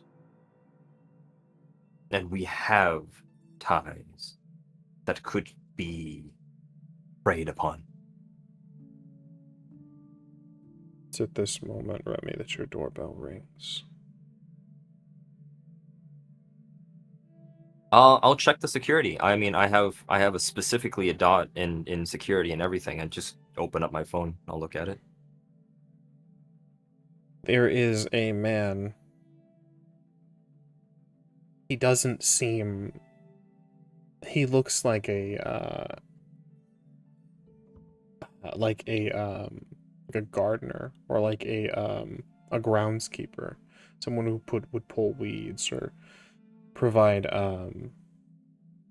landscaping detail to higher up establishments.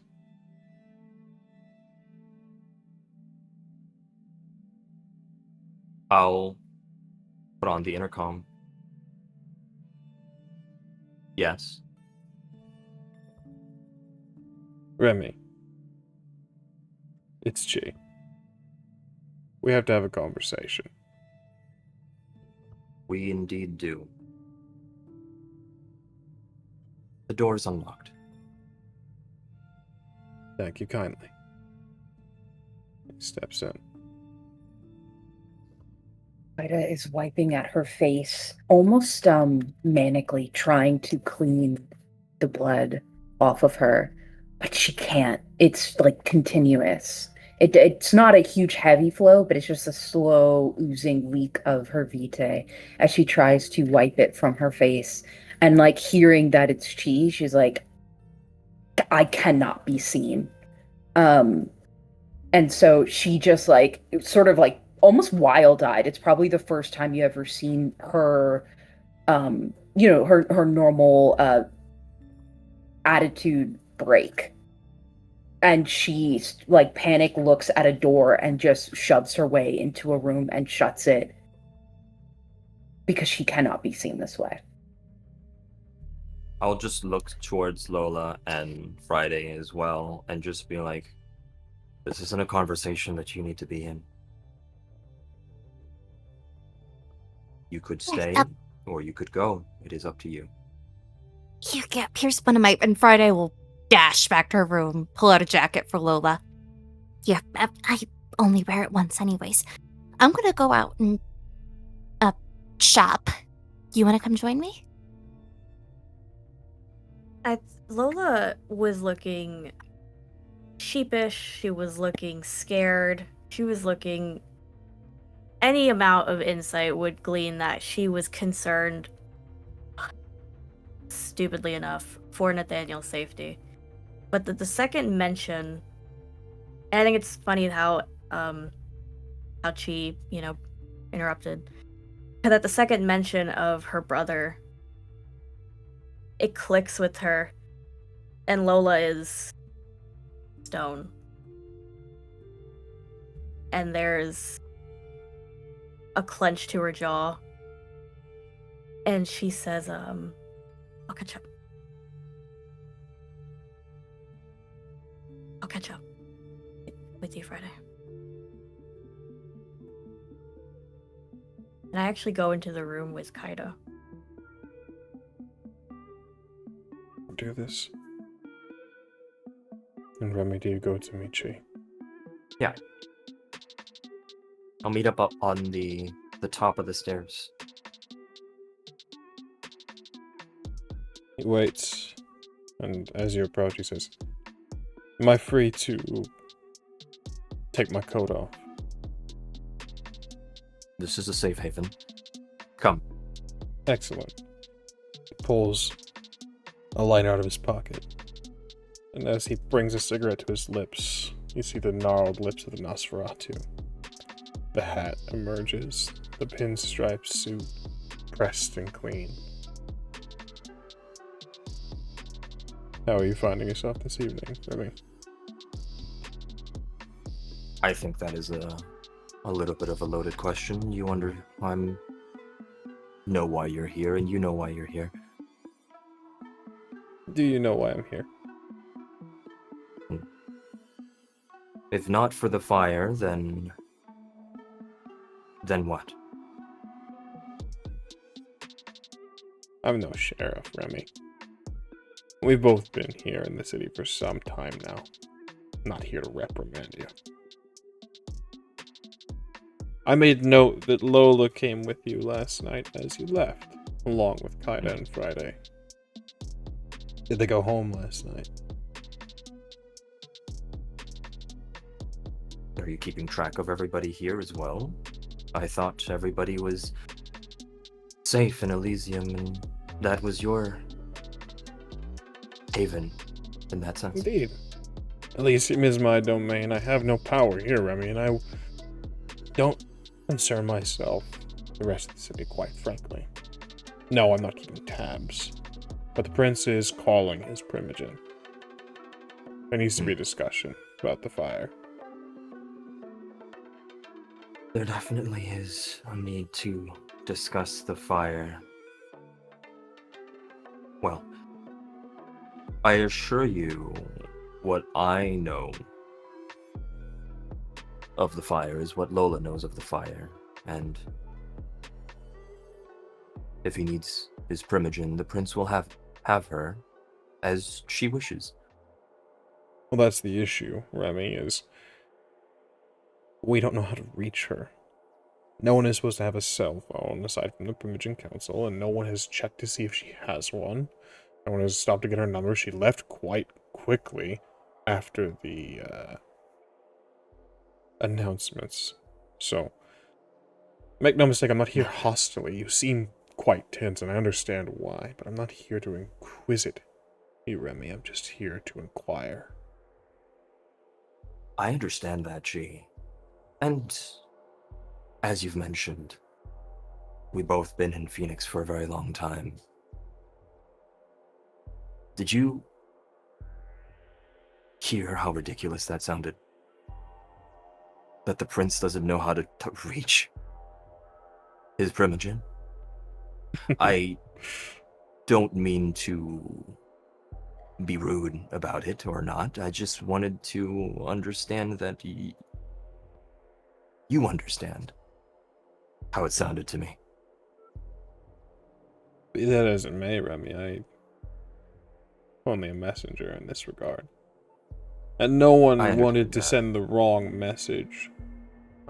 As keen as Elena was to come visit you herself, we all agreed that sending the sheriff to your haven would be, well, it would send quite the wrong message, and frankly, you're dealing with quite enough. But to answer your question, no, I agree it does sound a bit ridiculous. But that's not my charge. My charge is Studio 1.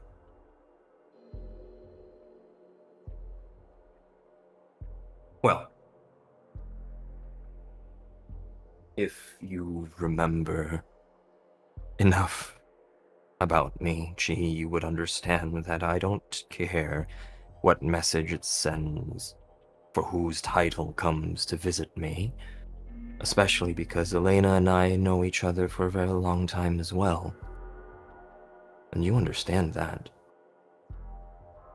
It wouldn't have been any slight to me if the sheriff came, because it is Elena that would have come visited. I will pass your message along when I can, because there is a problem that needs to be dealt with regardless of who it is. I appreciate your decorum, and I appreciate you coming this evening. But that is all I could give you at this point. Understandable. I'll let him know. Thank you, Remi. And for what it's worth, I really am terribly, terribly sorry. I was aghast to hear about it. There were no casualties this time. Whoever has No. caused this made sure of that, hopefully. No casualties.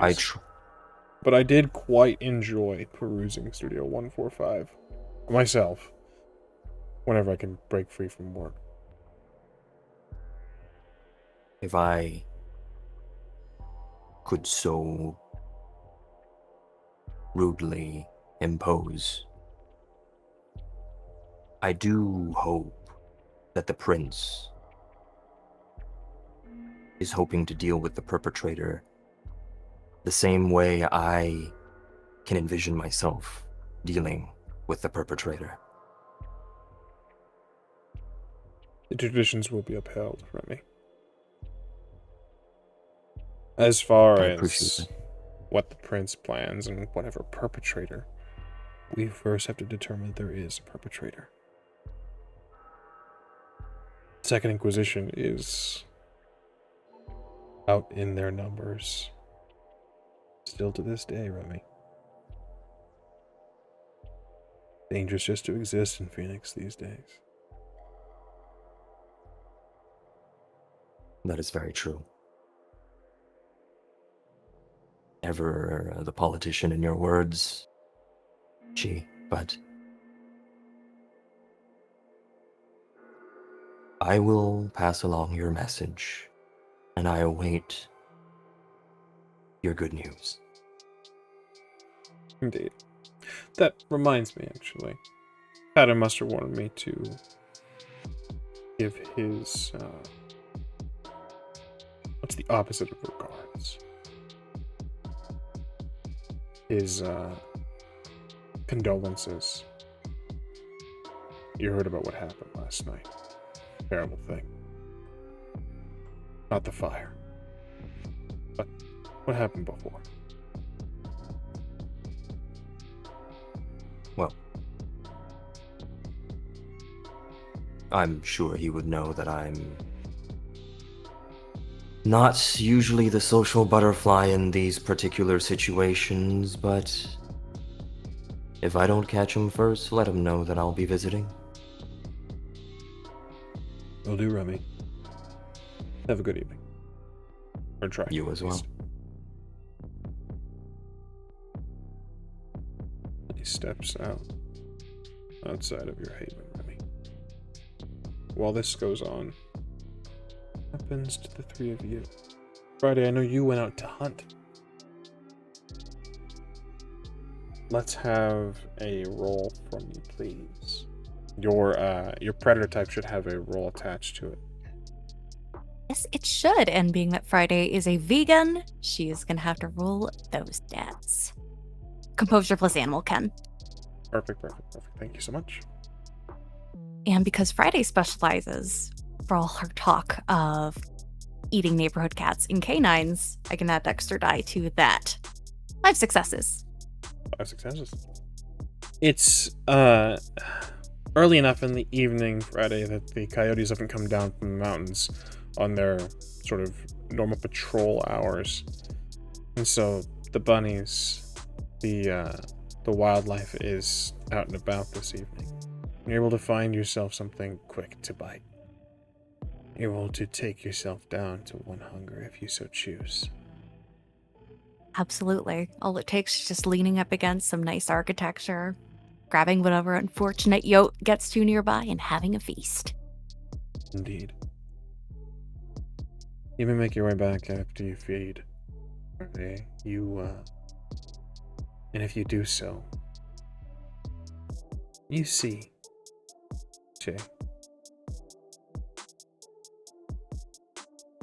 You may like to focus on you for a moment. If you choose to return to Remi's home, do you choose to return to Remi's home? Well, I can't exactly fly across Phoenix to get home right now. And I left my jackets at home. So I am slinking my way through the neighborhood until I get back to Remi's front door. What's an awareness, please?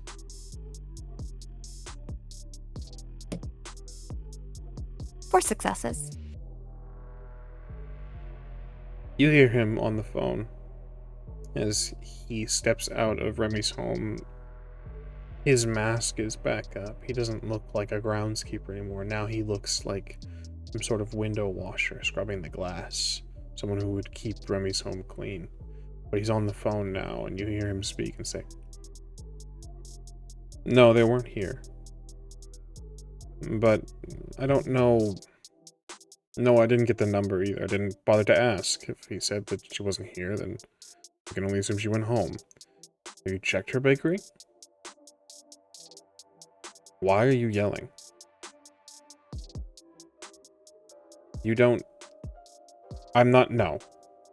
Send Elena. I will return to Suite 1. And that is where I will remain for the remainder of this evening. If there's a fire starter, there's a little firebug in our midst, I need to protect Elysium, my prince." He hangs up.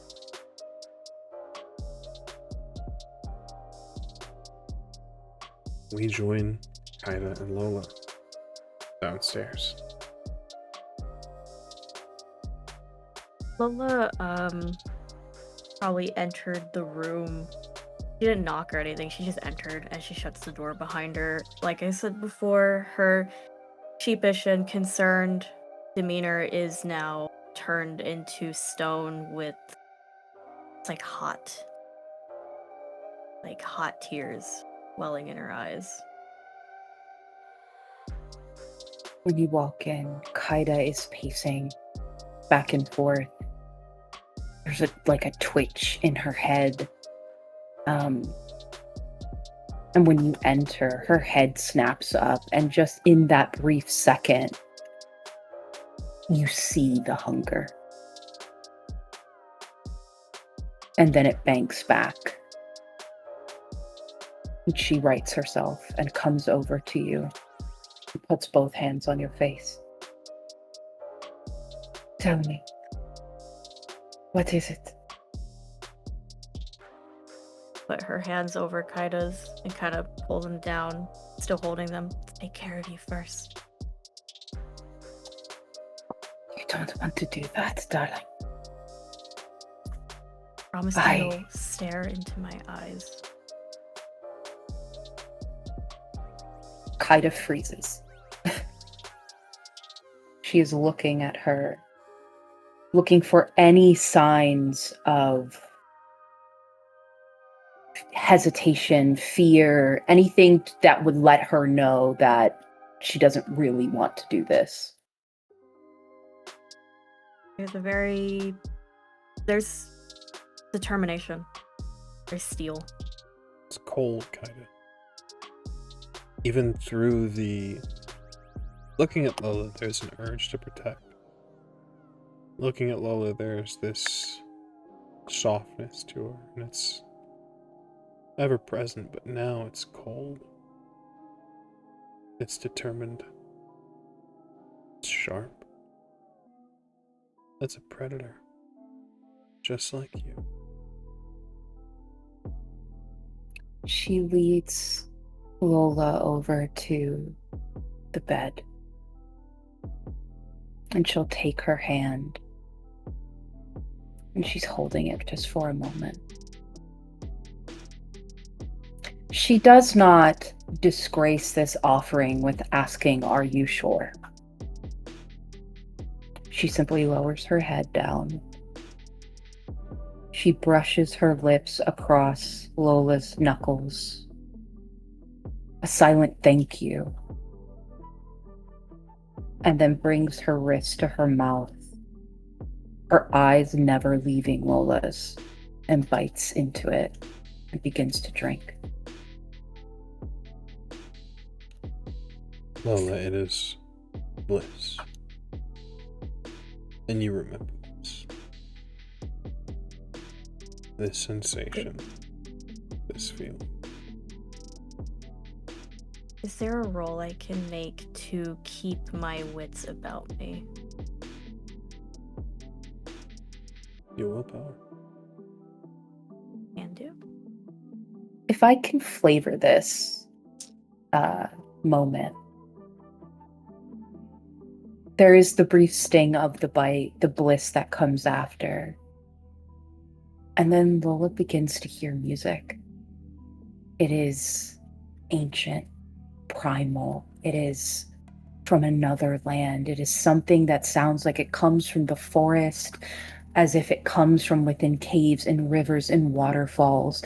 There is this singing. It is in a language that Lola would never have any knowledge of, but it is both melodic and throaty from the gut. It is something that comes from people. There are those who would say frenzy, savage, but it's not that. It's something deeper, something more in your veins, in your soul, in your heart. She hears the music. Brief flashes of an island, a deep rainforest, flashing colors of animal and of flower.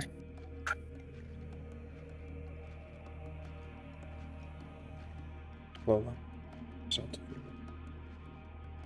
4 successes. It's bliss. Contain yourself, even as you hear the music.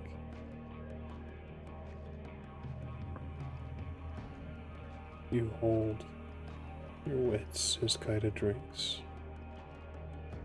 And Kaida, for you, Lola is delicious. The same way you give your music, she gives hers. You taste the sun.